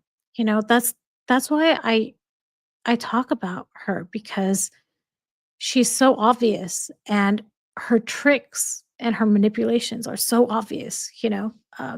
But yeah, that's my opinion. Colton Cake says, "Yeah, they cry, usually for themselves or manipulation. Depends on how little empathy they have, because it's a scale." Yeah. Paul says, "Cry for attention, not genuine emotion." Yes, Aussie, I love this community too. Yep, Susan, she did the one tear left eye at the Queen's funeral. Absolutely. Yeah, Koala says she planned that from since she was a teenager when she read the Diana book and had almost floor to ceiling posters of Diana and the kids in her bedroom. How does someone have so much vision, though, right? From a child? I don't know. Paul is asking, is there not an amount of sick brilliance for somebody to go with a plan like this? And that's the thing with Megan. She's a walking contradiction, because she's incredibly calculating. We know that. She's incredibly calculating, and at the same time, she's super impulsive. So, if she can control herself, she has plans laid out that she wants to do, but then there are times where she just can't hold it and she just reacts. So, yeah. Yep, she's a good example of narcissism. Yep, and I agree. Yeah. Let's see.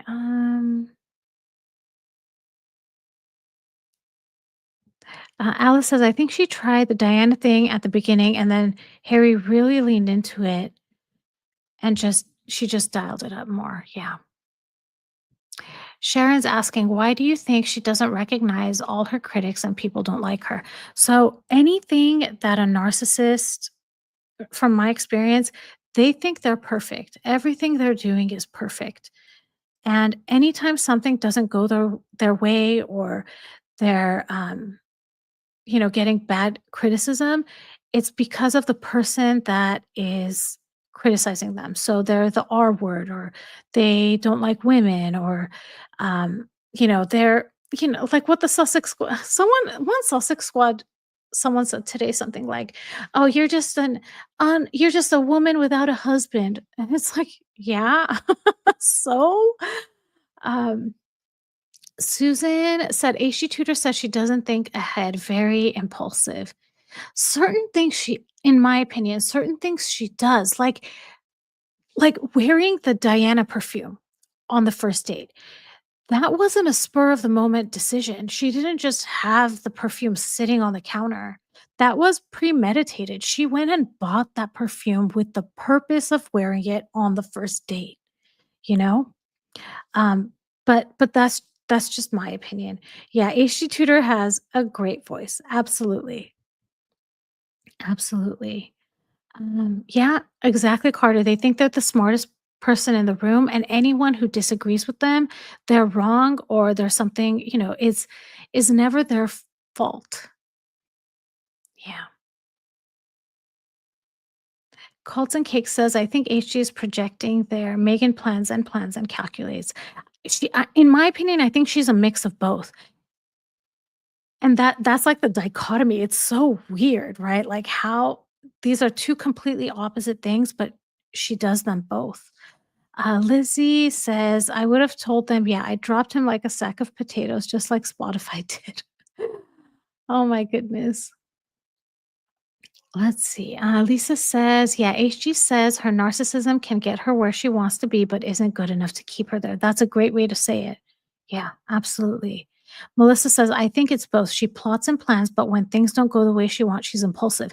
And I think what she's impulsive about are things that she gets triggered by. So that's why, like, for example, on Valentine's Day, everyone on social media was saying, "Why, we thought that that dog had passed away," right? So she claps back immediately.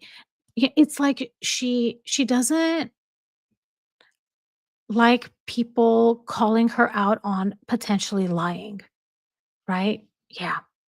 Yeah. Susan says it's a mix of calculation and impulse. Absolutely. Spicy says, I think she planned it way in advance. I think she went to Malta to ingratiate herself to uh, Her Majesty the late Queen.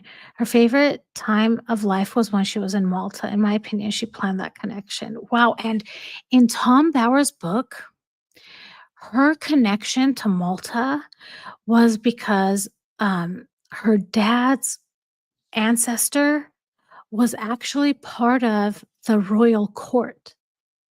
Let me know if any of you remember that. So I didn't realize that the Queen's one of her favorite places was Malta, but that was a dual thing she did then because she also connected herself to the royal family through like from generations before. Yes, let's see. Are you serious? Are you serious, Paul? Did he really? Oh my goodness. Oh, you know what? That was because he was on like a boat or something, right? Am I remembering that correctly? Yeah. Yeah. Susan says she gets triggered when things don't go her way. That's when she loses. Yeah, absolutely. That's what I think. And that's the thing. If she wasn't so impulsive, things might have been better, I think. Squeegee says mix of both for sure, but she can't make her mind up and has a short trigger for changing it. Look at what was said about her wedding dress. She couldn't make up her mind and they ran out of time to finish. Okay, so Squeegee, there's something I've been meaning to make a video about, and it has exactly to do with this. So I know a lot of us understand fear of failure, right? Like we we all experience none of us think like, when we do something, we're scared that it's not going to go well, right? We're scared how it's going to be received. When I do these live streams, there's anxiety like, I hope things go well and I hope the conversation is flowing and I hope people show up, But I think Megan has a fear of failure, definitely.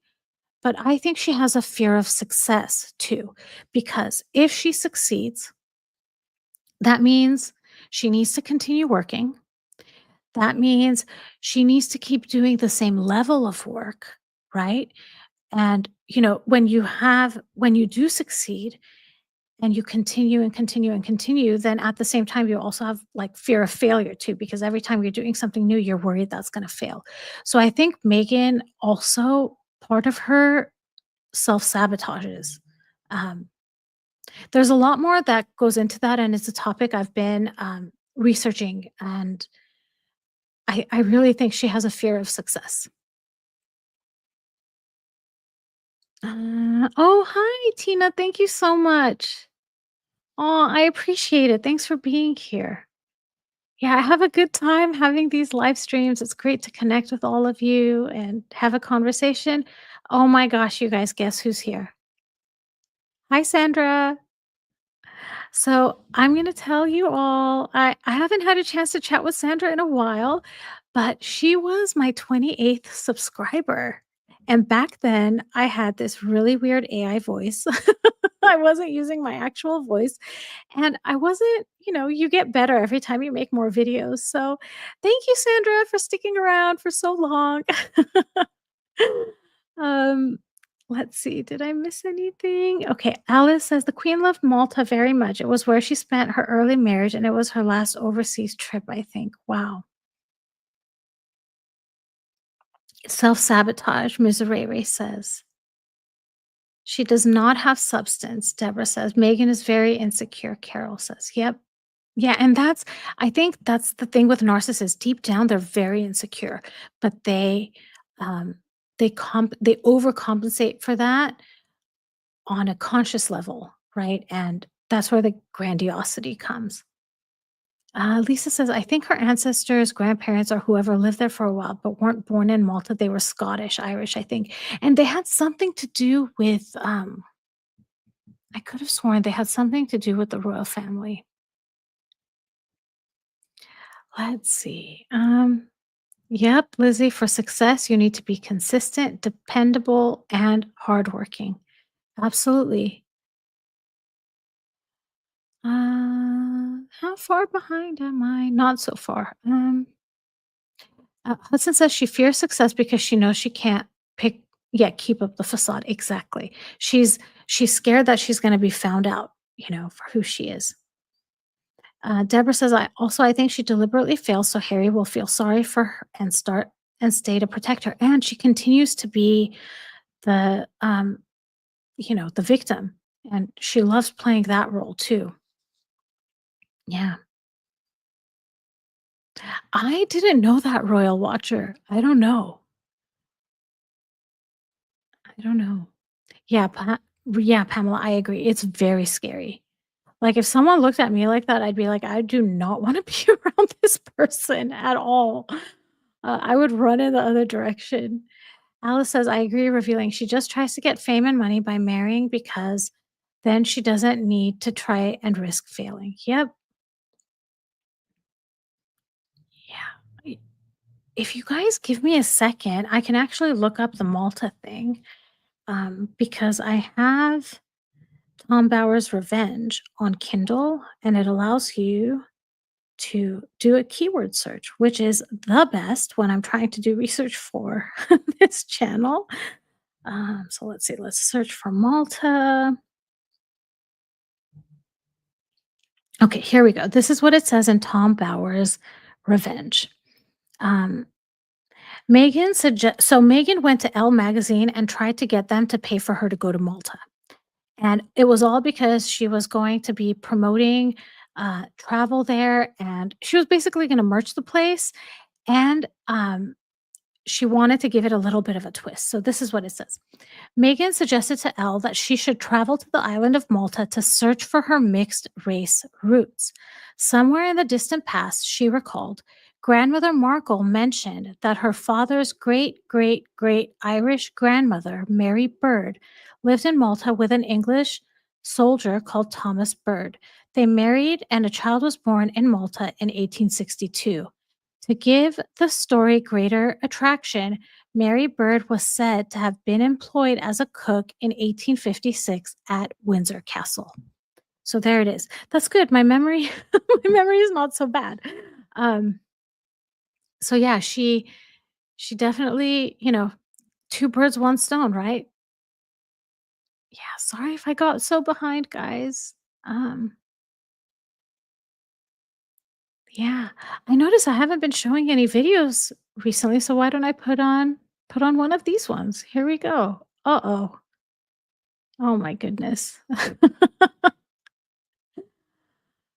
Oh goodness. Okay. Royal Watcher says, I think her grabbing Harry all the time is insecurity. I think it's part insecurity and part she wants to control him also. And this is something I really want to study.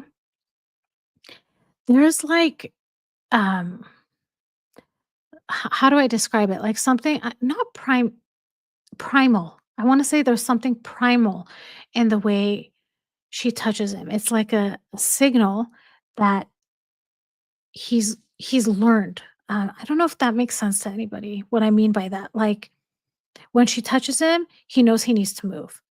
Or when she touches him in a different place, he knows he needs to, I don't know, move his shoulder or whatever, right? Yeah. Hi, Abertasso. Yeah, I'm glad you were able to come. Yeah, I was able to watch some of RHR Jen's live too earlier today. Deborah says, "Can you look at a pic of Ari Emanuel's wife? She seems to be morphing into her." If you give me a second, I can do a Google search right now.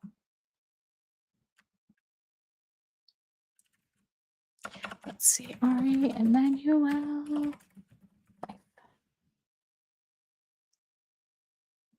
Okay, I'm gonna share my screen so you guys can all see it.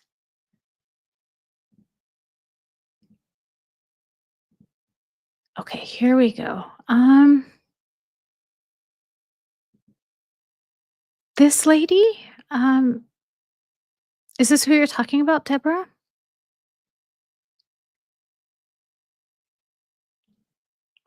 Melissa says there's an element of look at me This is mine. Look how awesome I am to have, yeah, exactly, to have married a prince. So she's also kind of showing off a little bit. Yeah. Yep. Megan's hugging people is one way she controls people. Absolutely. And I think it's a way of love bombing people too. Um, to build false intimacy. So, when she talks about how proud she is of being a hugger, that's not a good thing. That to me, Megan's hugs are manipulations. They're not they're not genuine hug. Yeah. Um,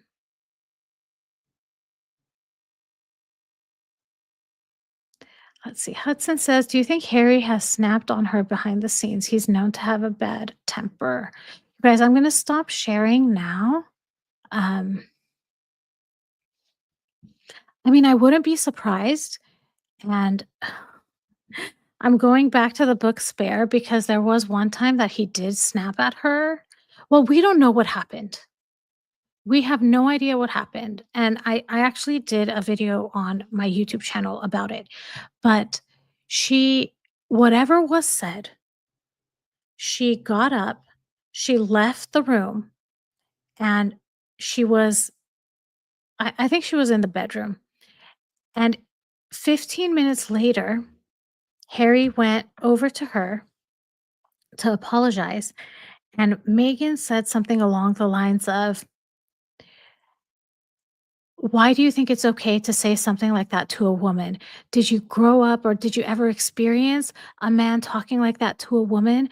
And that was a manipulation because she's digging to find out information that she's going to use to manipulate later. So for example, basically what she's asking is, "Did your dad ever tell your mom this?"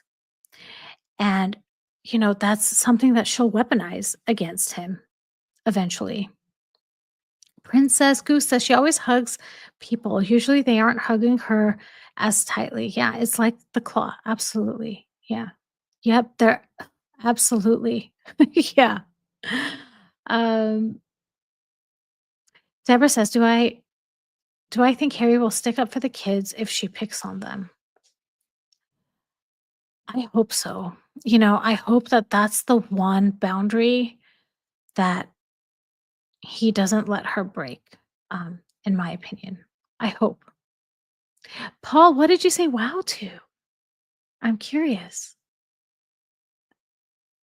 Alice says, "I don't think he snaps. I think he's a brooder, bottling his emotions up in a very unhealthy manner." Yeah, I could see that too. She's implying he's broken somehow, Pamela says. Exactly. Exactly. So, and this is the thing, like when you meet someone new, you don't need to talk about, the traumas in your life or anything too deep because if you are dealing with someone that is a manipulator, these are just things that they're like, this is a technique. They're gathering intel on you in the beginning, and not just you, but your family, your friends. They're listening to everything that they're saying. Oh, thank you for being here, McMeow. Sweet dreams and good night. Thank you. Oh, okay. Paul was saying wow to the idea she would manipulate him to get inside royal family info for future use. Absolutely. She absolutely did that. Whatever information she couldn't find in the press, she got Harry to say. And so think about this, like, they had 2 dates in a restaurant, isolated, right? I mean, but then it's a date, right? You would expect that you would be isolated. But where was their 3rd date? Botswana, away from any influence, and together for 24 hours a day. There imagine how much she soaked information from him so early on that she could manipulate him. Yeah. Yeah, Carol is saying, "I think she broke that boundary," meaning with the children. "Did you see Archie say, 'If you want me to,' his mother? He was already walking on eggshells." Yeah, that makes me very sad. Yeah, it makes me very, very sad. Paul says everything he has told her is gonna wind up in a book by Megan. Absolutely. Yeah. Yeah, and she so proudly said, "I didn't sign an NDA. I can talk about anything." And you know what? Actually, we were just talking about this too, right? That the Duchess of York, Sarah Ferguson, they they purposely gave her a lesser settlement so that she could monetize and she didn't have to sign an NDA. So maybe that's just a technique that they're using. So she might think like, look at me, I can do, or oh my gosh, I said Jen's statement. Like Jen would say, look at me. And look at me. I have all this information and I can use it however I want. Meanwhile, that was the plan with the royal family all along because if she uses it any way she wants, that means she has a revenue that she can generate, and that means less money that they need to pay out. Yeah, just a thought. Just a thought. Yeah. Yep. She drew it out of him. Yep. Used her tricks. Absolutely. Only me. Aussie says, very sad for the children once they are old enough. Yep. Yeah. Yep. Megan was recording him from day one. Absolutely. Koala says, worst part about the nutmeg hug, it's always in front of cameras. So I often wonder people accept it for that reason. If it wasn't in front of cameras, how would they go? Yeah, I mean, it depends on the person. Like, I feel like if someone came in for a hug with me, I think maybe at first, like, I would assert a boundary and step back. But I think if the person kept pushing, maybe I would just like lean into the hug to get it over with, maybe if it's someone I met for the first time. But this goes back to my people pleasing. And maybe this is a way Megan tests people. If they lean into the hug, then she knows, okay, this is someone I can break boundaries easily with. Maybe that's another thing that she's doing. And people that hesitate, she realizes, okay, this might not be someone that's easily manipulated. I hope my voice sounds okay, you guys. Because I am a little bit like my voice I feel is a little bit tired. But, yeah, I hope the audio is still good. Yeah, the goose. Absolutely. Yeah, Adam's and I'm not gonna read that out loud. Yeah, and the article that we started reading, at the beginning of this live, where it was saying that Harry is spending a lot of time away from the home, that is so bad for the children, you know? So I've told you guys my stepmom is a malignant narcissist, and my dad and her had a son together. And my dad would always say, I can't divorce her because I can't let her have alone time, for a significant length of time with him. It's going to be damaging for him. So my dad, recognized at some point what he was dealing with. Um, Yeah. Oh, thank you, Deborah. Thank you. And that like yeah, I'm not a hater. I just want to use Megan as an example and you know, it's a learning lesson for me, and I hope that having these conversations and creating these videos that it becomes a learning experience for everybody, you know? Yeah. Hi, Space Cat. Glad you're here, Space Cat. Oh, Princess Goose. I like your name. Um, Princess Goose says, sadly, it might not hit the fan, so many people love their toxic loved ones. Fingers crossed they'll get away. Yeah. Yep, Paul. I'm absolutely sure. She used every technique she could. Yeah. Okay. Thank you. Thank you, Zephyr. Yeah, only me says I'm not a hugger, even if I know you. Yeah, and that's a boundary breaking thing, right? Megan, it's a physical way of showing you don't respect boundaries. Okay, thank you. Thank you, everyone. Thank you. Thank you. Great. Okay, great. Thank you. Alice says the British royal family is extremely wary of newcomers and tend to protect the monarch fiercely. Yes, I love it. Aussie says, I love hugs, but only if I know them. Exactly. Exactly. Thank you, Alice.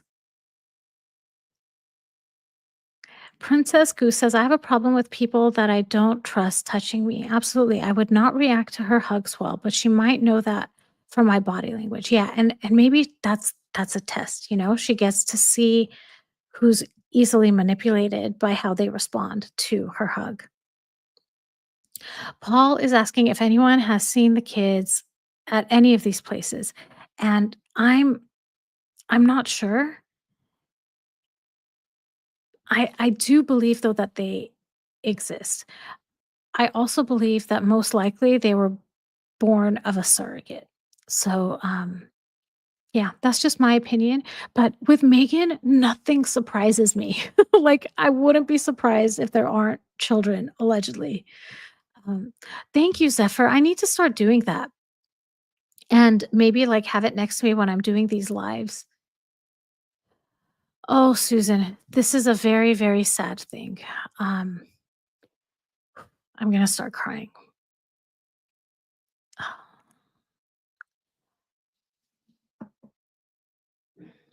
Okay, so I gained my composure, but I'm going to tell you all a story, and I think it's an important one to tell, and it's something I haven't really thought about in a long time. So I've never been a jealous or envious person. Like I've never been. I'm just not. I don't covet what other people have. I'm a cheerleader for other people, and I see other people's wins as something for me to aspire to. And my stepmom is not like that. So when my half brother was born, he he like loved me and I loved him. I mean, I remember we spent Christmas together. He was maybe like 4 years old and I was playing with him the whole time. And I should say I was probably 15. So I wasn't a child. I was a teenager and I was genuinely caring and playing with him. But my stepmom had to believe that there was envy involved. And it's like, "No, dude, I'm not I'm not jealous. Like, I just want a family and I want everyone to get along, and this is my brother at the end of the day?" So, one of probably the last time I saw him as a child was when he had a preschool performance, and I went to it. He was on okay, so I was sitting in the audience and he had to walk right past me to get up on stage, and there were other children, like, in front of him and behind him. He saw me and literally stopped, and he's looking at me and he's talking to me. He's like, "Okay, so this is where you're sitting. Okay, I'm gonna get up on the stage and this is where I'm gonna be and you watch me, okay?"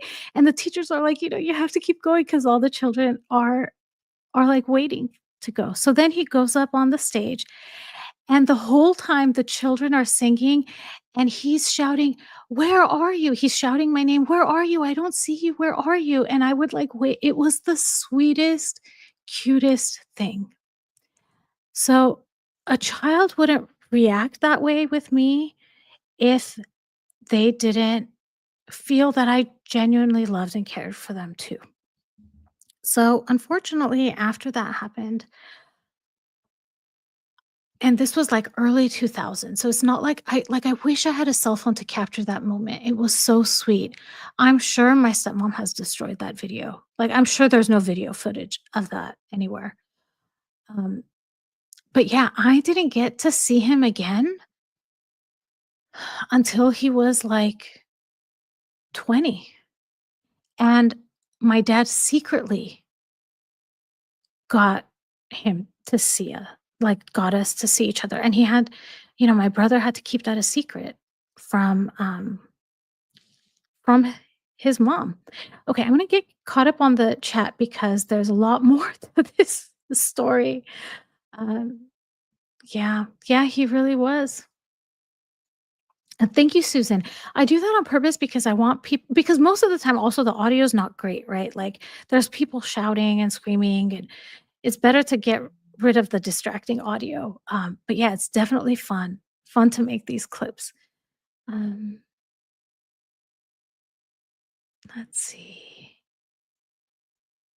Oh, thank you, Aussie. Thank you, Pamela. Thank you, Alice. Yeah, I feel comfortable sharing. It's like, yeah, yeah, she did. She divided us. She couldn't handle that he loved me.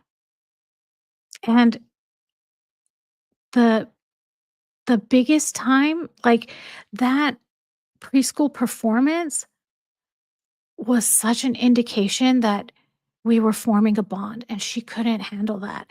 Like, even afterwards, the teachers were coming up and they were like, "We were wondering who he was shouting to, so you're his sister," and, like yeah. It was the cutest thing, you guys. Yeah, truly, I wish I had it on video. Yeah, I wish. It was so sweet. Yeah, thank you guys. Yes, absolutely, Carol.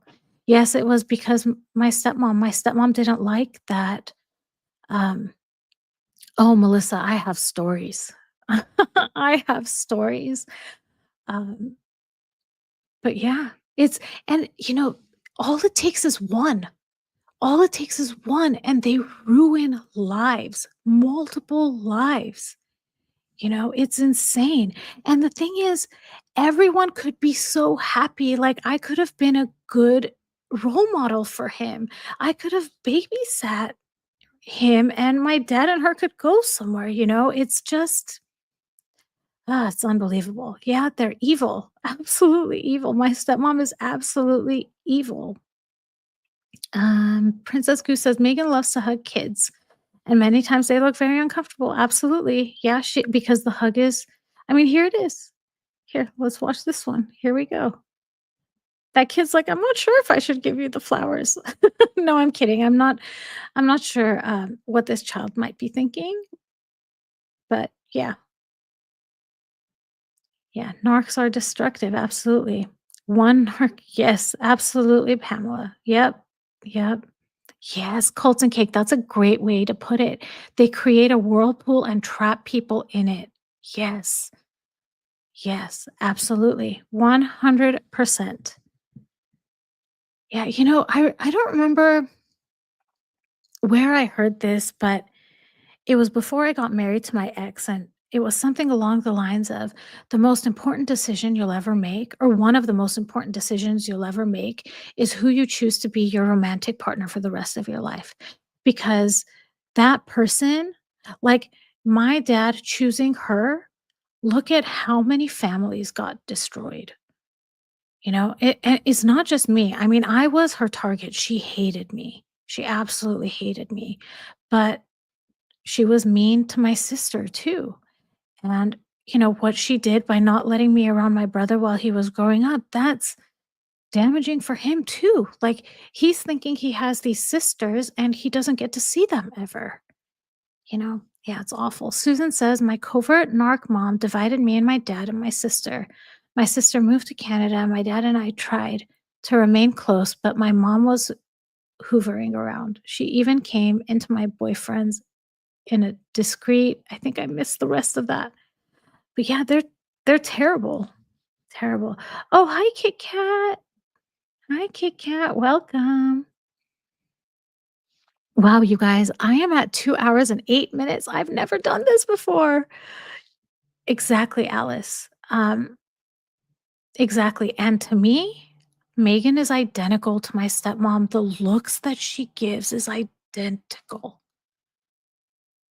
Absolutely. So, hide out loud. This is the part of the story that I didn't get to. So, it's really sad. Um, so my dad had cancer, and that's how he passed away. Um, oh, you guys, it's infuriating and it's so sad at the same time. So when my dad went to the hospital for like a procedure, and we thought everything was gonna be okay. And then I didn't hear from my dad for a bit, and I would call and call and call, and no answer. So I reached out to one of my cousins, and my cousin said, I'm really sorry to be the one to tell you this, but your dad's in hospice and he can't even talk anymore. Like, he was on morphine so much. It's awful, because why did my stepmom do that? My dad changed his will on his deathbed.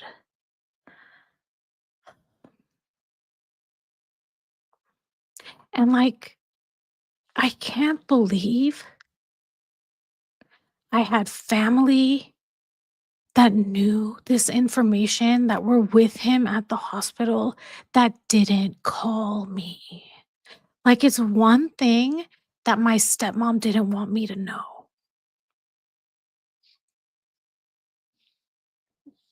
Sorry, guys, I have to go on mute for a second.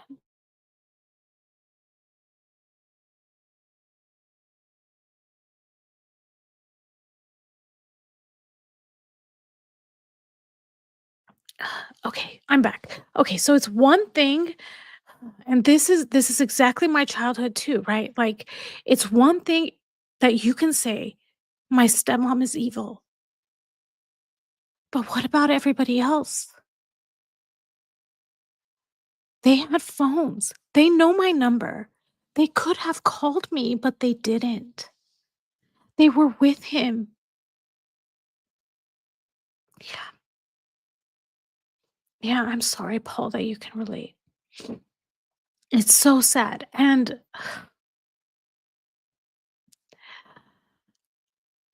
yeah, I don't know. So, when it came time for my dad's funeral, I oh, I'm laughing because it's so ridiculous. My brother was the one that told me where it was and when it was.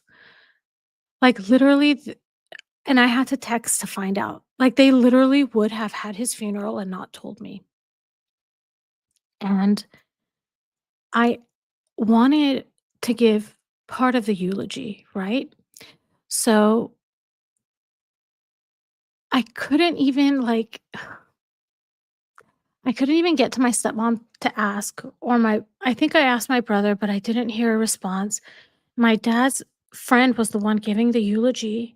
So I had people that knew my dad's friend who reached out to him and said, you know, the daughter wants to um, give the eulogy. And my stepmom said, no. If anyone would give the eulogy, it would be his son.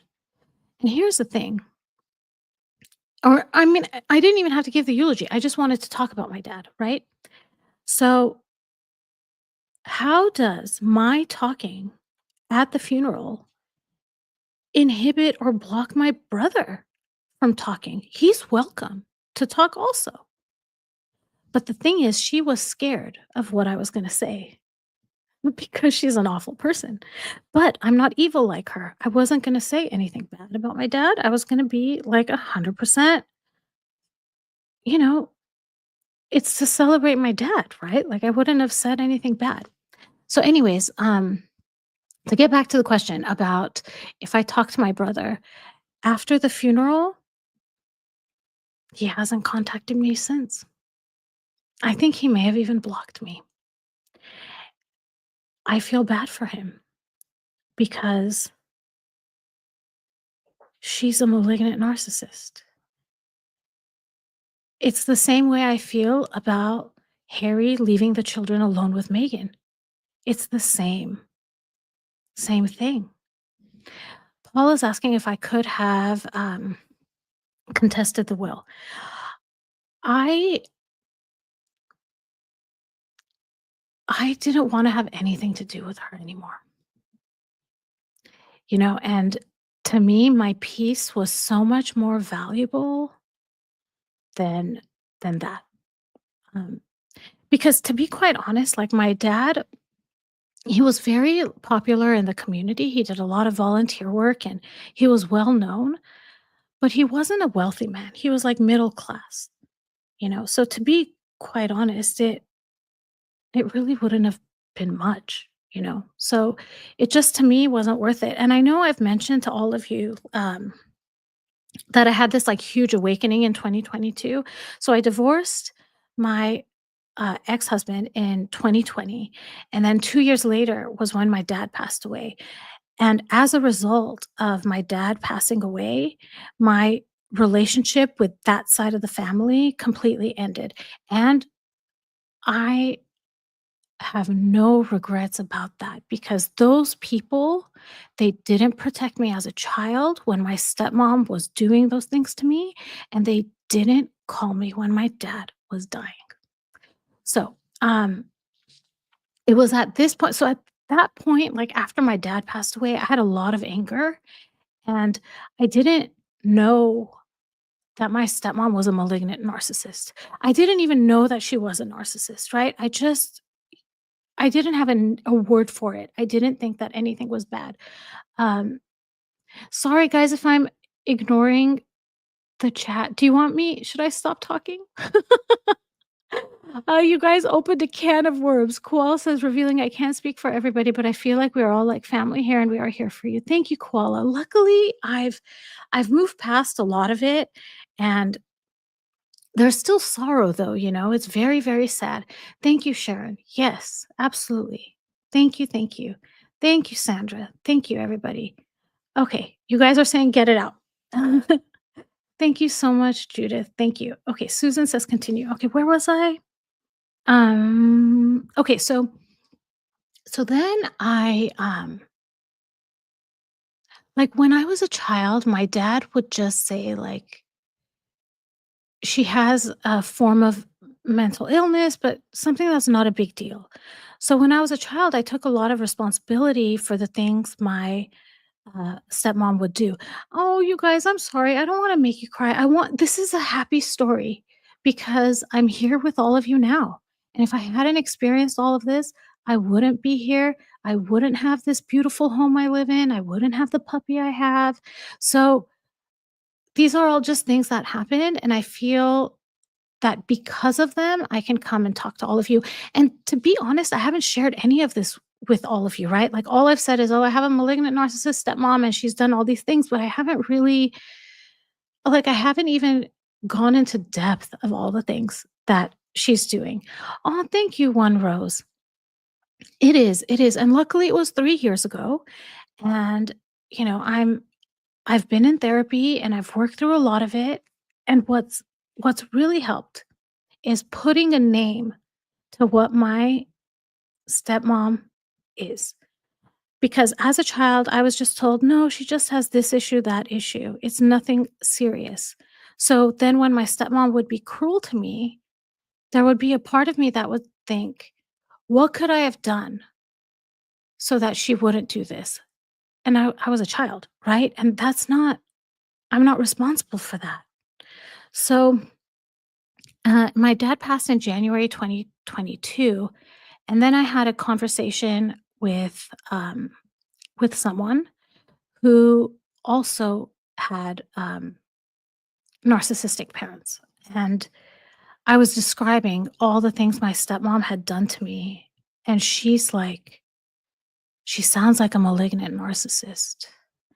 So I got my phone out, I looked it up, and my mind was blown. Like, oh my gosh, she is a malignant narcissist.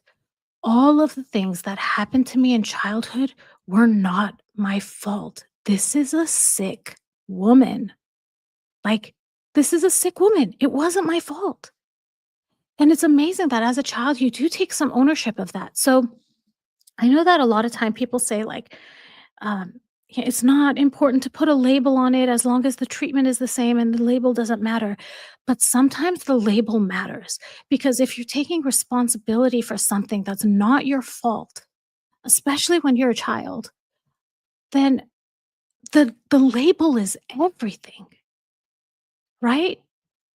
Yeah, hugs for everybody. Yay! Hugs for everybody. Thank you, thank you, thank you. I'm sorry, Joy. I'm sorry. I didn't see the rest of your conversation, Joy. But I'm sending hugs to you too. We have a beautiful community. Princess Goose is asking, I wonder if a narcissist can raise a narcissist because they have to look out for themselves so they become the most important person in their life. Does anyone understand what I mean? I think absolutely. That could happen. And I think with narcissism, there's a genetic aspect to it and there's an environmental aspect to it, right? Like it might be, you might have a predisposition, just like, if cancer runs in your family, you might have a predisposition for a particular type of cancer, but that doesn't mean you'll get that cancer, right? And then, there may be other people that, don't have a history of that cancer, but yet they still get that cancer, right? So, yeah. Carol is saying, I think HG is highly possible. Okay. Okay. So about, yeah. Thank you, Hide Out Loud. So I think the book you're talking about. So I want to write a book, and I don't know if I've mentioned to all of you, but I'm a scientist. So and not just as like I'm a cell biologist. So I know a lot about uh you know neurotransmitters and all this stuff, right? So I've always wondered how we get that feeling in our gut. Like, how does that happen? And I was doing like preliminary research on it like a decade ago. No, 15 years ago when I was married to my ex-husband. And actually that shows me the fact that I was thinking about that 15 years ago means I knew in my gut something was wrong with my marriage.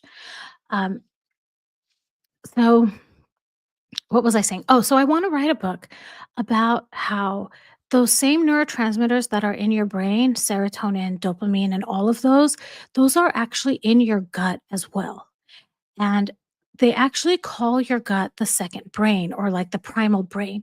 So when you have a feeling in your gut, it's it is like thinking. It's just not it's the same chemical. So yeah, that's what I want to write a book about.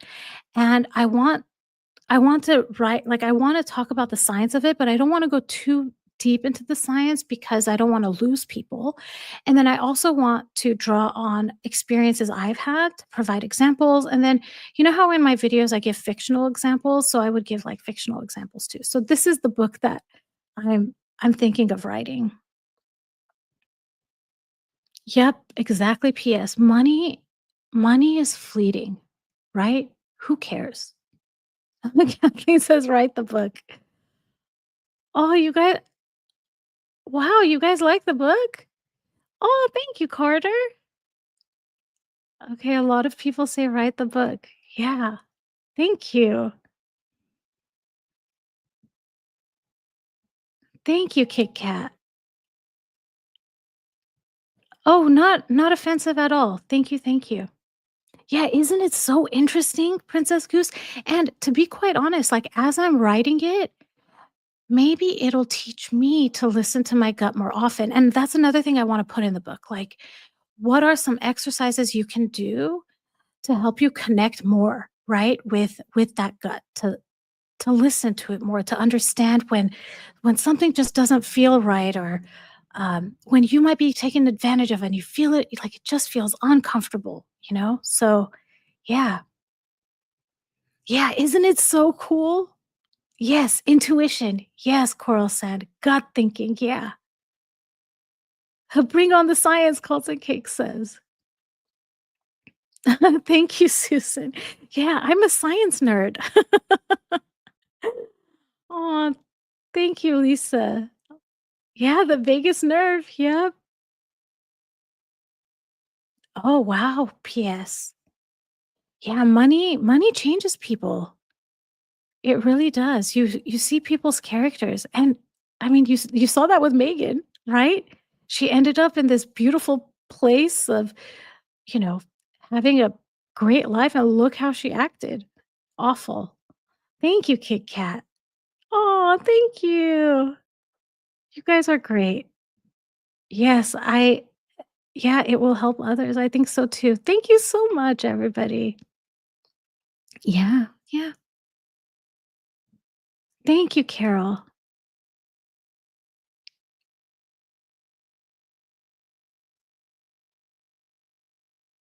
So Aussie Ann says, I have discernment personally as a Christian is a spiritual thing. Apologies if this offends anyone. No, no offense. I want this to be a community where um, everybody's welcome. And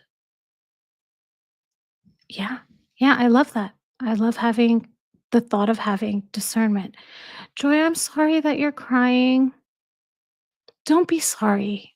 Don't be sorry. This is I feel like we have a good time and we talk through some really, really fun stuff, and then Sometimes, like, we haven't had a serious conversation like this in a long time, right? Like, I feel like so far, at least since January, all of our live streams have been happy go lucky, I would say. Oh, thank you, One Rose. Thank you, Hudson.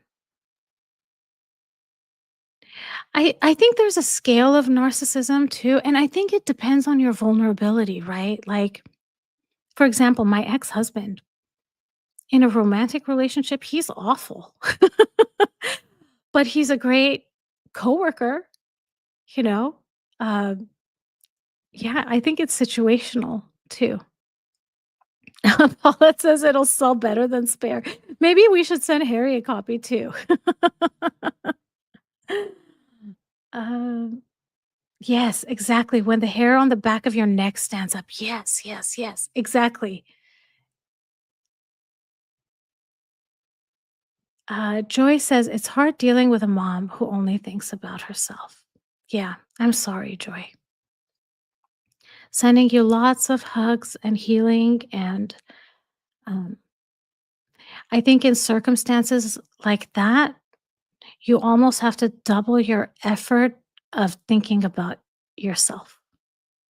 And I'm not saying this as a therapist. I'm just saying that from my own experiences.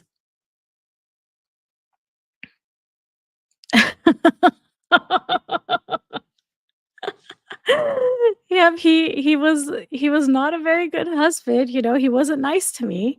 Um, but at work, like, I'm sure he was great. So, yeah. Oh, thank you, Lizzie. Thanks for being here.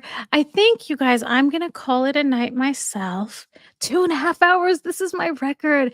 I'm sorry that it went a little bit sad towards then. You know what? I'm gonna see Pamela's question really quick. Pamela says, "I have a question. Do you think narcs all have a wake of broken relationships? Can a narc have long-term stable relationships without any cutoffs?" Pamela, I don't know. Um, like, even if they have a relationship where there aren't cutoffs, there's a lot of turmoil, right? There's a lot, like I'm looking at my dad's marriage to my stepmom. Let's say they never broke up and they just, for however many years they were committed to one another. It wasn't a peaceful marriage, right? Like, maybe they didn't physically break, um, but it was awful. So that's just my opinion. Um, yeah, yeah, that's my opinion. And again, I'm not a yeah, lots of drama, not stable, and they do a lot of that A word, I don't wanna say it on here, but, whether it's verbal or physical or financial or emotional, Yeah. Oh, thank you, baby grandma. Yeah, thank you so much, everybody. Yep, discards can be in different forms and absolutely. Yeah. Yeah, so I wanna thank you all so much for being here. Thanks so much for staying with me all this time. It's been so great, and you know what? Let's end this on exactly what Joy said right now. I love this family. I love all of you. Thanks for being here. I hope you all have a great evening, a great morning, a great afternoon, and I'll talk to you all soon. Bye, everybody.